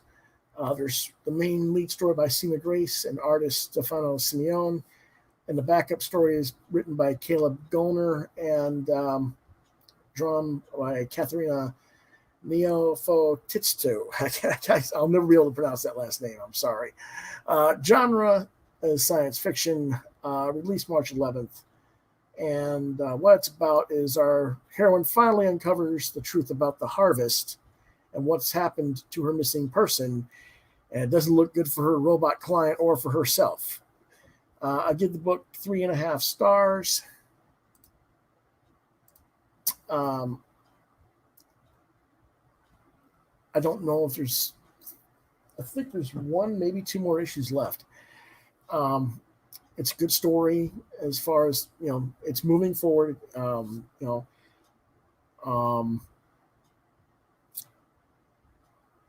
The harvest is a situation where they're taking humans and trying to basically take their psyche and matrix them into a computer type thing so that their mind is in the computers.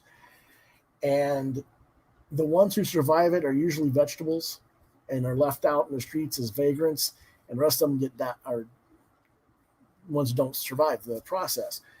Either way, neither one it's not working. And that's what she's discovered. And there's certain people in charge of it that can get her into a whole lot of trouble.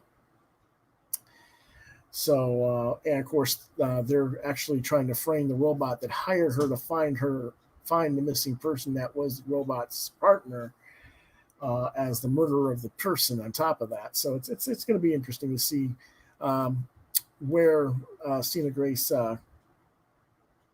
lines this up, wraps it up, and where it's going to end up at.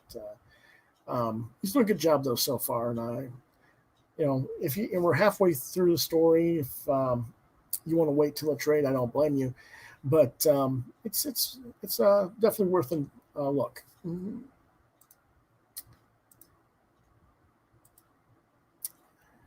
All right, our next book is John Carpenter's Tales of Science Fiction, Redhead number 4 of 5. $3.99. Publisher is Storm King Productions. The writer is Dwayne Swerzinski. The artist is Jason Felix. The colorist is Janice Chang. The genre is science fiction horror. It was released this week, March 18th, 2020. Now, for those of you who remember, I've been kind of critical of this book in previous issues. It's only getting worse. So we're going to go right to it. Marnie, that's the lead character, her worst nightmares come to pass. She is now trapped inside a Sidl's tube, the subject of hellish experimentations to discover the cause of her condition, which, to remind you all, is all living beings die within close proximity to her for some inexplicable reason. She gives off some sort of bio energy field or whatever that kills everything. So she must learn how to control her power if she has any hope of escape and survival, which, of course, despite not having any control of this power for the previous 3 issues, she figures it out in less than a half an issue and escapes, displaying powers and control levels that have nothing to do whatsoever with the connection of the story so far. Blech! Barf! Ugh! 1.5 stars. I'm not even going to bother with showing the art. I'm not. Yeah. I got one more issue. I'll get it just to get the complete collection, and throw it away and hide it somewhere in my collection somewhere. But it's bad. It's bad. Just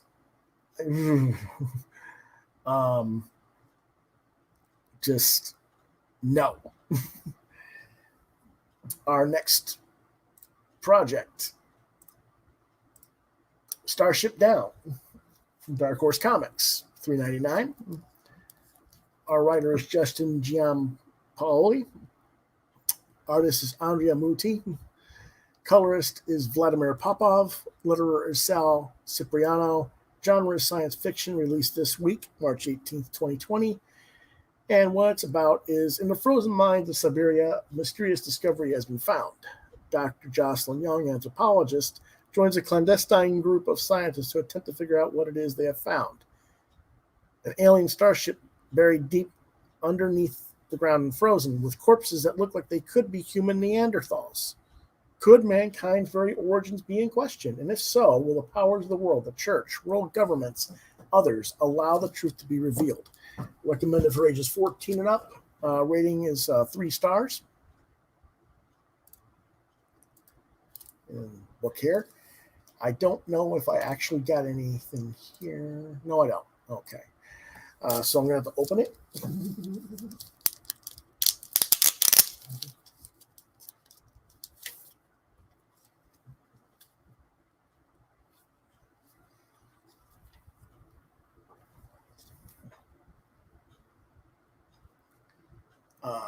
Andrea's art is nice. Part of the reason why I got it, I was familiar with Andrea's art, and I knew I liked the artwork that Andrea does, so I was like, okay. And the storyline, I think I had mentioned this previously when we were talking about previews catalogs. I mentioned this series. I said the concept was potentially interesting to me. Some more of the early artwork in the story.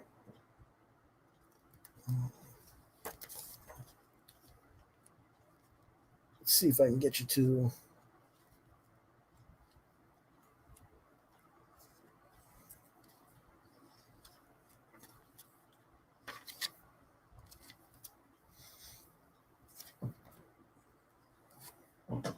There we go. You can see some of the hieroglyphs and cave paintings on the walls are not too big of a deal. Not talking about any major stuff going on there. And then she gets shocked at the very last panel there that I didn't get to show you because this is what they found. Nice big alien starship.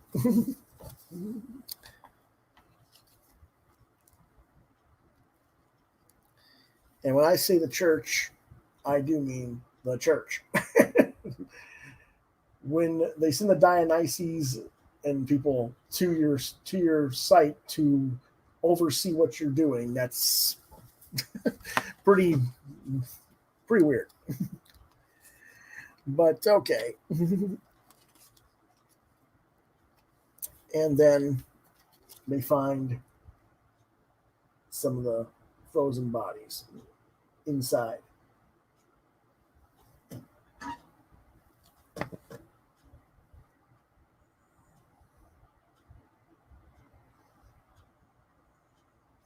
So,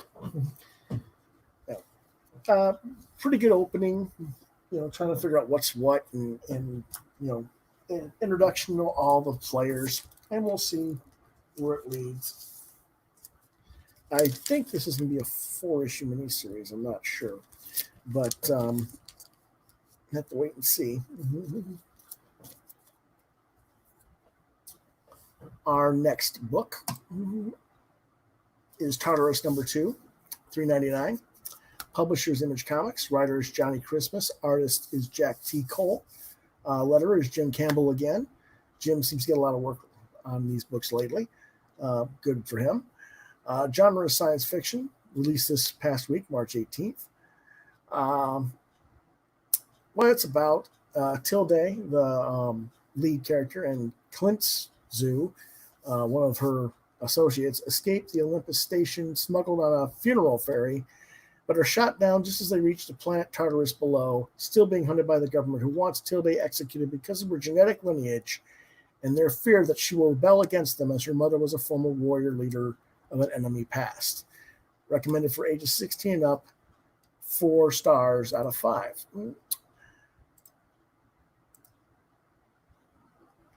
And I thought I had some art for Harris, but I don't. So I don't have anything else to review on that one, other than it's still going strong, a second issue. For those of you who might remember the previous issue, I showed you the art. It's still consistent. No complaints on it. It's working out storyline-wise very consistently throughout.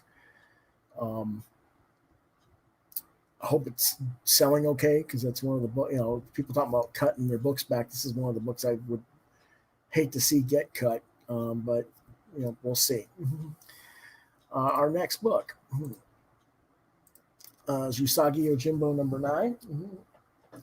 Last week we talked about Usagi Yojimbo Color Classics. This is the current ongoing storyline, not the reprint version. From IDW Comics. Writer-artist is Stan Sakai. The colorist is Tom Ruth. The genre is anthropomorphic action-adventure. Released this week, March 18th, 2020. And it's part 2 of the 2-part Tatami storyline, where Usagi and Chizu, the Catwoman, attempt to aid a caravan from being destroyed by an evil ninja clan hired by a rival, only to fail, and the ceremonial tatami mats that the caravan was delivering to their master are burned. This will lead to their master being embarrassed before the shogun when he arrives. The soldiers of the caravan go on ahead to their destination, empty-handed to their master, knowing that their failure will cause their master to lose face, and they may well lose their lives for their failure. 5-star book usually is for Usagi. Recommended. Usually with Usagi, I go 12 and up. Book.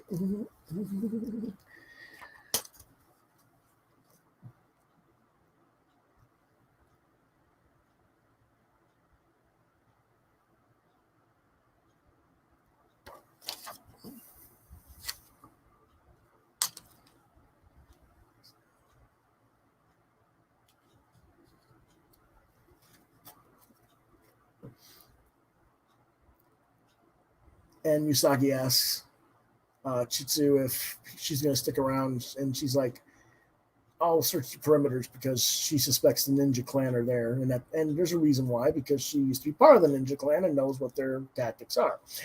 But the ninja are, of course, up in the hills and mountains above them and looking down upon them, and they do have a plan.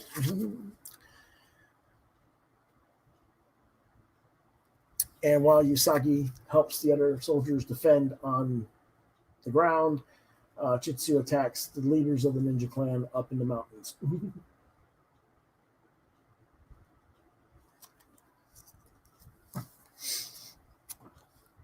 And like I said, unfortunately, the mats are burned.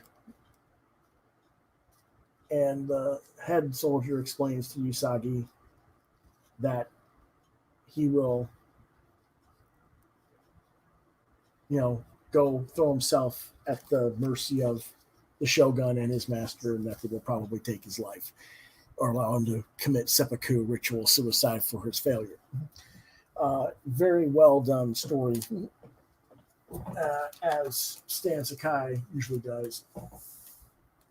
One of the best comics on the market. Ted Davies said good night. Good night, Ted.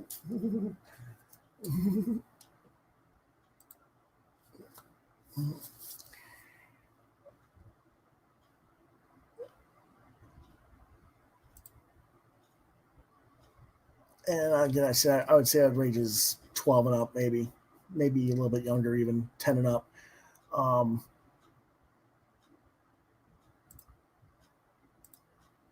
our next one, our last one of the reviews for the evening, is X-Ray Robot, publisher Dark Horse, $3.99.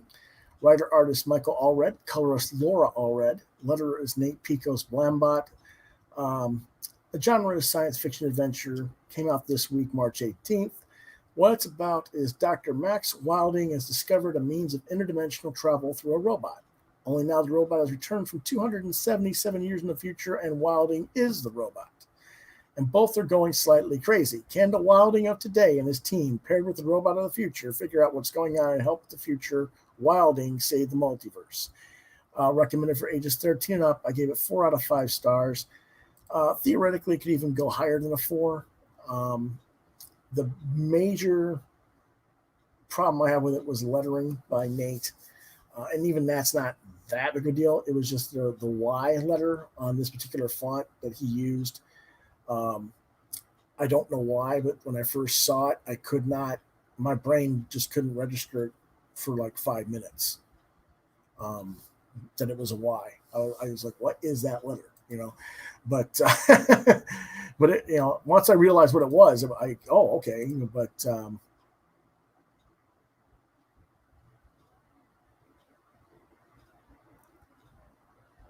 this is the artwork for it. I know, Mike Allred always has a really nice, clean art style.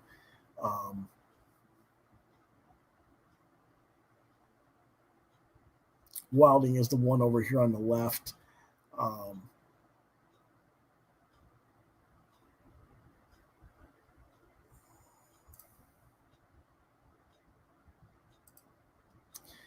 Now, Wilding is actually the one putting on the helmet there, as you can see, and he uses the robot to go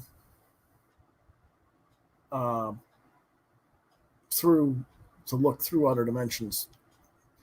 But the robots, they do the countdown, they do a mixture, and they kind of throws all this stuff, and he disappears, except for that little brain thing.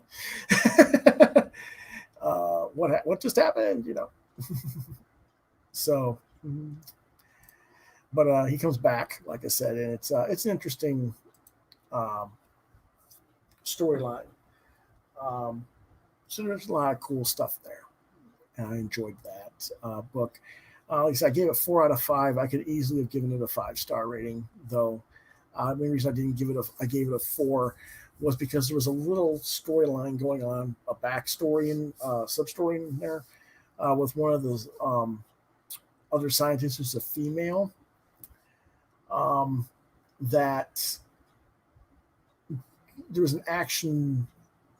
I just don't like that her in the story. Her actions are a little bit weird.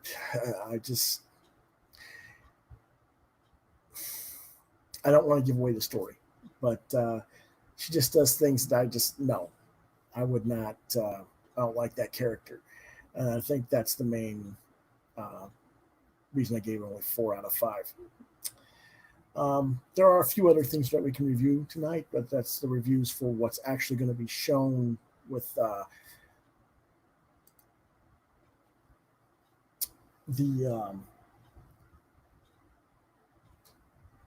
video stuff, shared screens.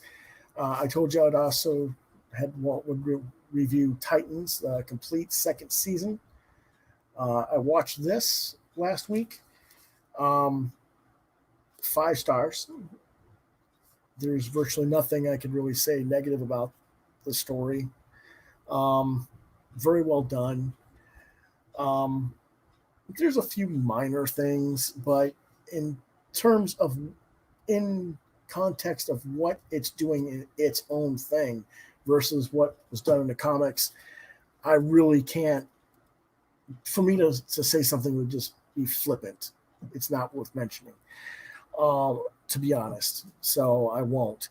The only thing that kind of irked me at the end is a certain character dies at the end of the story, and it irked me at the time I watched it, and then I realized, wait a minute, this is this character, and this character will probably be resurrected as that character. So again, is it worth really complaining about? No.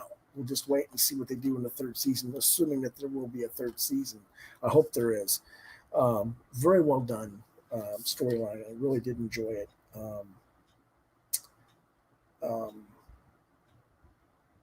I wish that the rest of the DC, I wish the WBDC was as good as this stuff is. It just, I mean, there's a few things that I wish they didn't do in Titans season 1. A few vulgar language moments that they didn't need. I could argue that with this one, the guy who plays Ian Glenn plays Bruce Wayne in this isn't the right guy for Bruce Wayne Batman. I can make an argument for that, but I think I know why they cast him the way they did. So I'm not gonna. Again, it's not worth. It's flippant to argue that was a mistake. It's not really a mistake. It's a creative choice, and I understand why they made it. So I can't complain about it.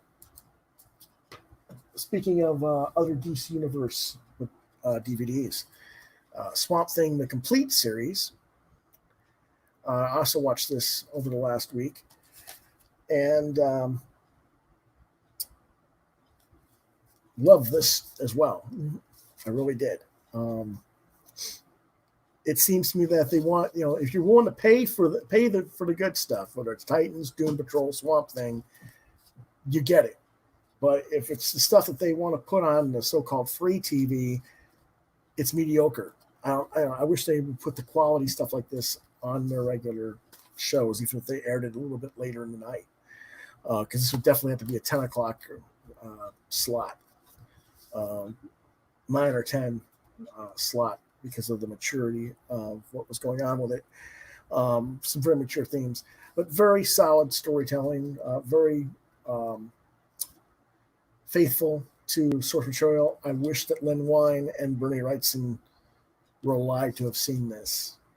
I think Mark Verheiden, who was one of the head producers on this, did a really faithful representation of not only their version, but of the Alan Moore, Rick Veitch, Stephen Bissett version storylines in here. So if you get a chance, either if you can find it on streaming and watch it downloaded streaming, do so. If not, look for the DVD set. It's like $20.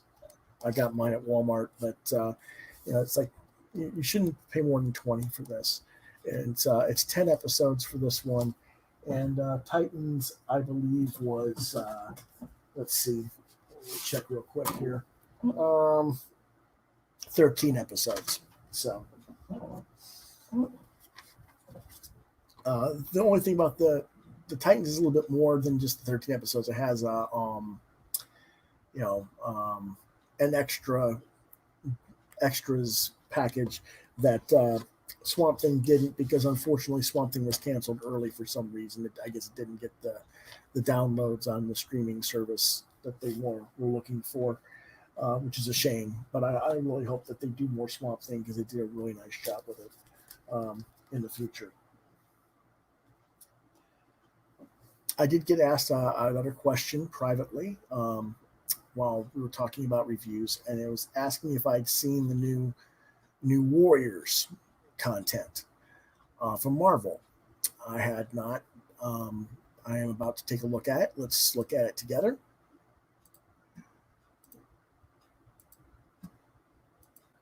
This is from Marvel.com.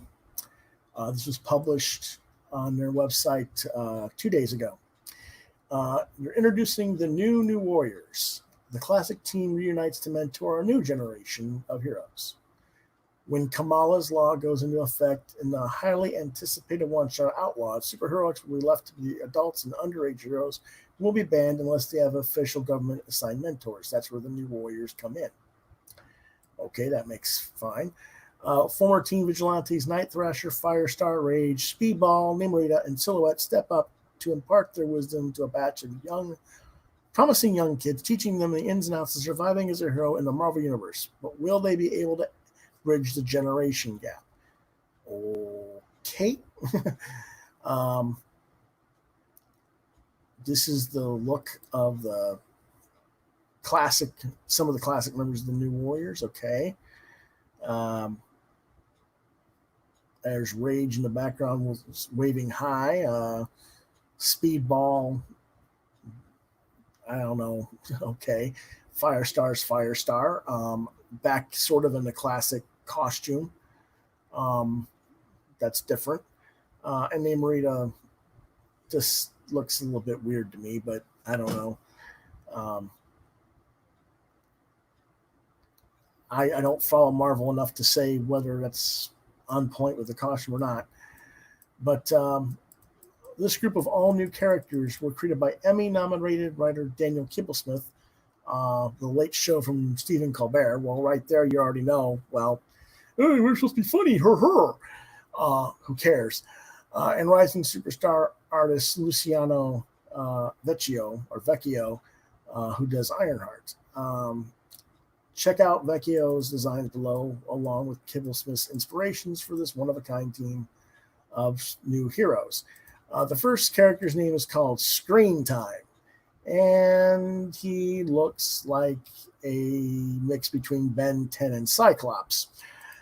A meme-obsessed super team whose brain can become connected to the internet after becoming exposed to his grandfather's experimental internet gas. Okay. He can now see augmented reality and real-time maps and can instantly Google any fact. Does this effectively make him a genius? He sure acts like it does. Okay. I wanted to have teen characters who felt as now as the New Warriors did in 1990, explains Kibblesmith. Okay, stop. Gotta stop for a second. The teen heroes that feel as now as the New Warriors did in 1990. Really? Namorita had been around for a decade and a half and was in Namor's book prior to New Warriors. Firestar was really not a teenager. She should have been a 20-something alongside the rest of the X-Men based on her introduction to the X-books, our introduction to us all from Spider-Man's Amazing Friends, I should say. But she wasn't. They introduced her as a teen they goofed that up, just introducing Firestar to the Marvel Comics universe to begin with. But okay, fine. They de-aged, I guess you could say, Vance Astro to make him young, to make him justice. And they called him Kid Nova, but it wasn't Kid Nova. It was Richard Rider, who was a teenager in the 70s. So now, those characters weren't now.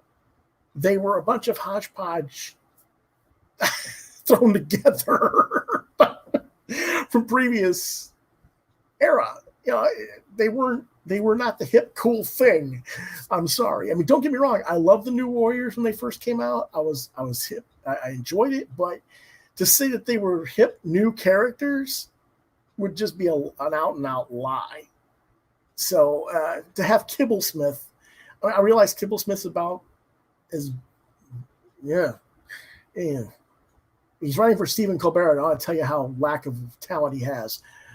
He might be able to do cute little meme jokes and political pundit jokes and crap like that, but that doesn't mean he's a good writer. And that does, but anyway, we'll go on with the silliness here.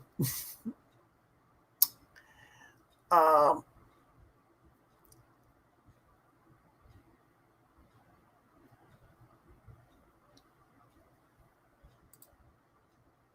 New Warriors have been Zeitgeist characters from the beginning.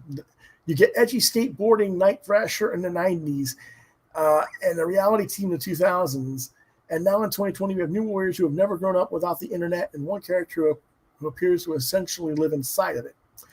The word screen time is only ever used in sort of a restrictive sense because we're doing a story about teenage rebels, and a lot of the names about teens fighting against labels are put upon them. So with screen time, we like the idea that he has infinite screen time. Okay, whatever. Snowflake and safe space. Okay. Wow. All right. I guess this is the weird Jan and Jaina version of the Wonder Twins or something. They're psychic twins. All twins are psychic, but we're psychicer. Okay, whatever. Snowflake, a cryokinetic, can materialize snowflake-shaped shuriken projectiles for throwing. Safe space can materialize pink force fields, but he can't inhabit them himself. The reflex only works if he's protecting others. They're hyper-aware of modern culture and optics, and they see their superheroics as a post-ironic meditation on using violence to combat bullying. They're probably streaming this. Okay. Yeah. I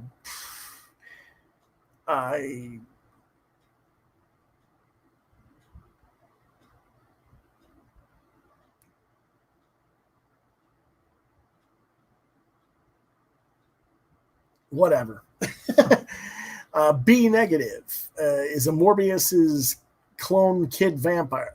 Somehow got exposed to Michael Morbius's blood as a child, got some blood transfusion or something, and now he acts like a normal kid, but he has all the abilities of Morbius. Okay, whatever. Trailblazer. I have no idea what this is supposed to be. A regular kid scooped up in the world of teenage superheroing. Her magic backpack is actually a pocket dimension with seemingly infinite space from which she can pull out useful or random objects, but that's not always under her control. She claims to get her power from God, but not the God you're thinking of.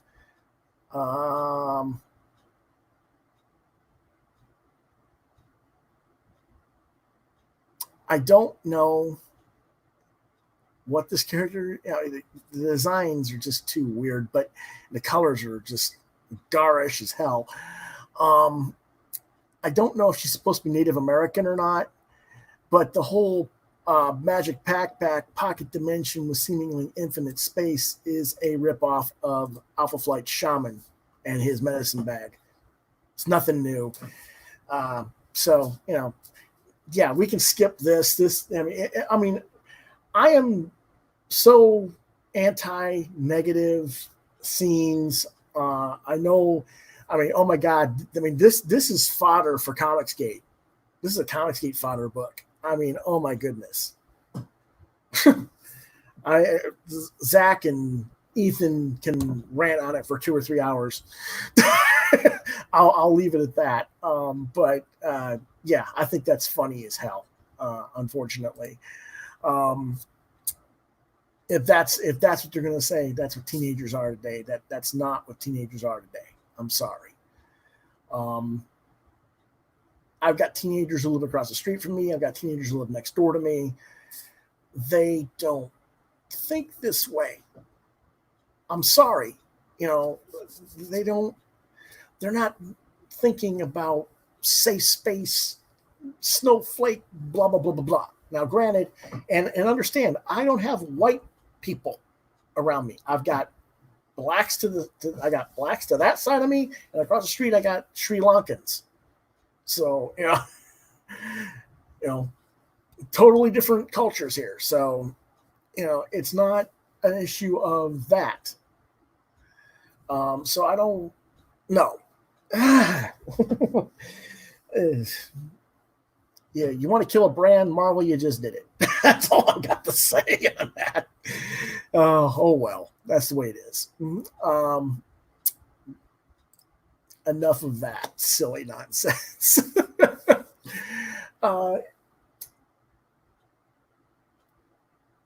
Is there anything else for this week off the top of our heads that are coming out? How about anything from you, Mark Andrew Smith, or whoever else is watching this evening. I know that Ted has left the building.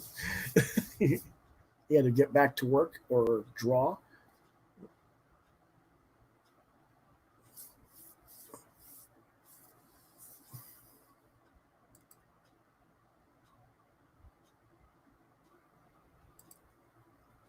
No, not seeing or hearing anything. That's fine. Let me,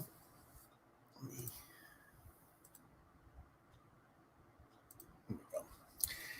Okay, well, I'm trying to think here of anything else that off the top of our heads, because I know people are hopefully enjoying, well, not enjoying, but at least surviving their quarantine time. I hope I entertained you another couple of hours here this week. Next week, I can tell you what we're going to cover, some of it. We're going to cover Runners, Volume 1, Bad Goods, and Volume 2, The Big Snow Job. I've talked about these before. You can read them online at runners.com, or you can get the trades directly from the creator Sean Wang at runners.com. I happen to buy these through Diamond because I kept forgetting to get them from Sean, and they just happened to re-release them. It's almost like a 20th anniversary edition of these because he's been doing this since 2000. But if we're going to review these books, if you're a fan of Han Solo and Chewbacca, or you're a fan of Firefly, you want to come back next week and listen to that. We're also going to review a series I said we were going to get to this week, and I just didn't get around to reading them. And that's the Mermaid Project 1 through 3. We're going to review those next week. We're also going to review some other books that I've talked about before but didn't finish a closure of. Their arcs and runs, so we'll talk about those. Strayed from Dark Horse will be one of them. And we'll do a little bit more kind of like back issue bin hunting, I guess, or back stock of my collection. And we'll talk about some of the books that I did back in December from my swag, my Christmas swag, that we haven't reviewed yet. And whatever else books that we'll happen to get next week. And, that's, we'll see what goes on, depending on what Diamond ships and what my comic shop has available, assuming they're open. They haven't shut, state hasn't shut everybody down. So if we do that, and next week I get previews catalog, we'll review previews as well.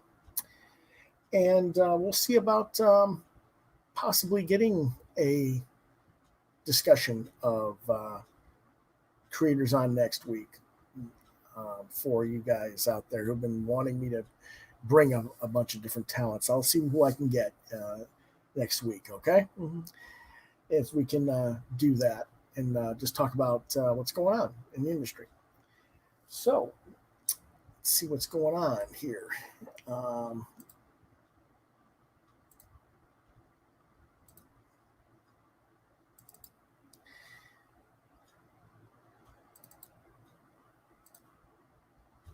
I think that will be most of what we're doing for tonight. But before we go, as always, I want to remind you that the material of this episode is for ages 16 and up. And while comics and some of the books we review are kid-friendly, the context of the episode is to address adults and inform them of content to researchers, consumers. Rated CV 16 and up. If you have questions or you want to reach me, this is how you reach me on Facebook. You reach me at Facebook, lewis.brightraven, at DeviantArt, at deviantart.com, /brightraven, rather. Here at YouTube, at Quoth Raven, Lewis Brightraven. Gmail, quothravenlbr72 at gmail.com, or if you must, at Yahoo, at lewisbrightraven at yahoo.com. The podcast here normally airs on Thursday nights at 9 p.m. Eastern Standard Time. As always, I want to thank everyone for watching, and hope that I've introduced you some new comics this week.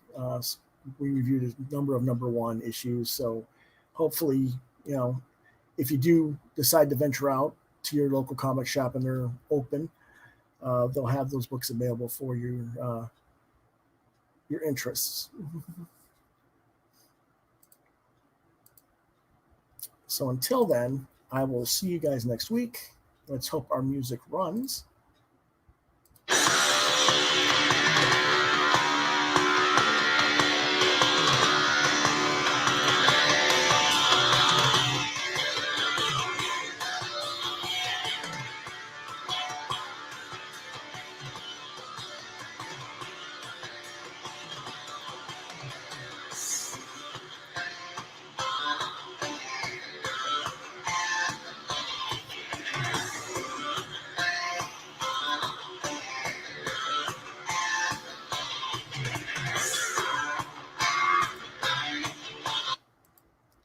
And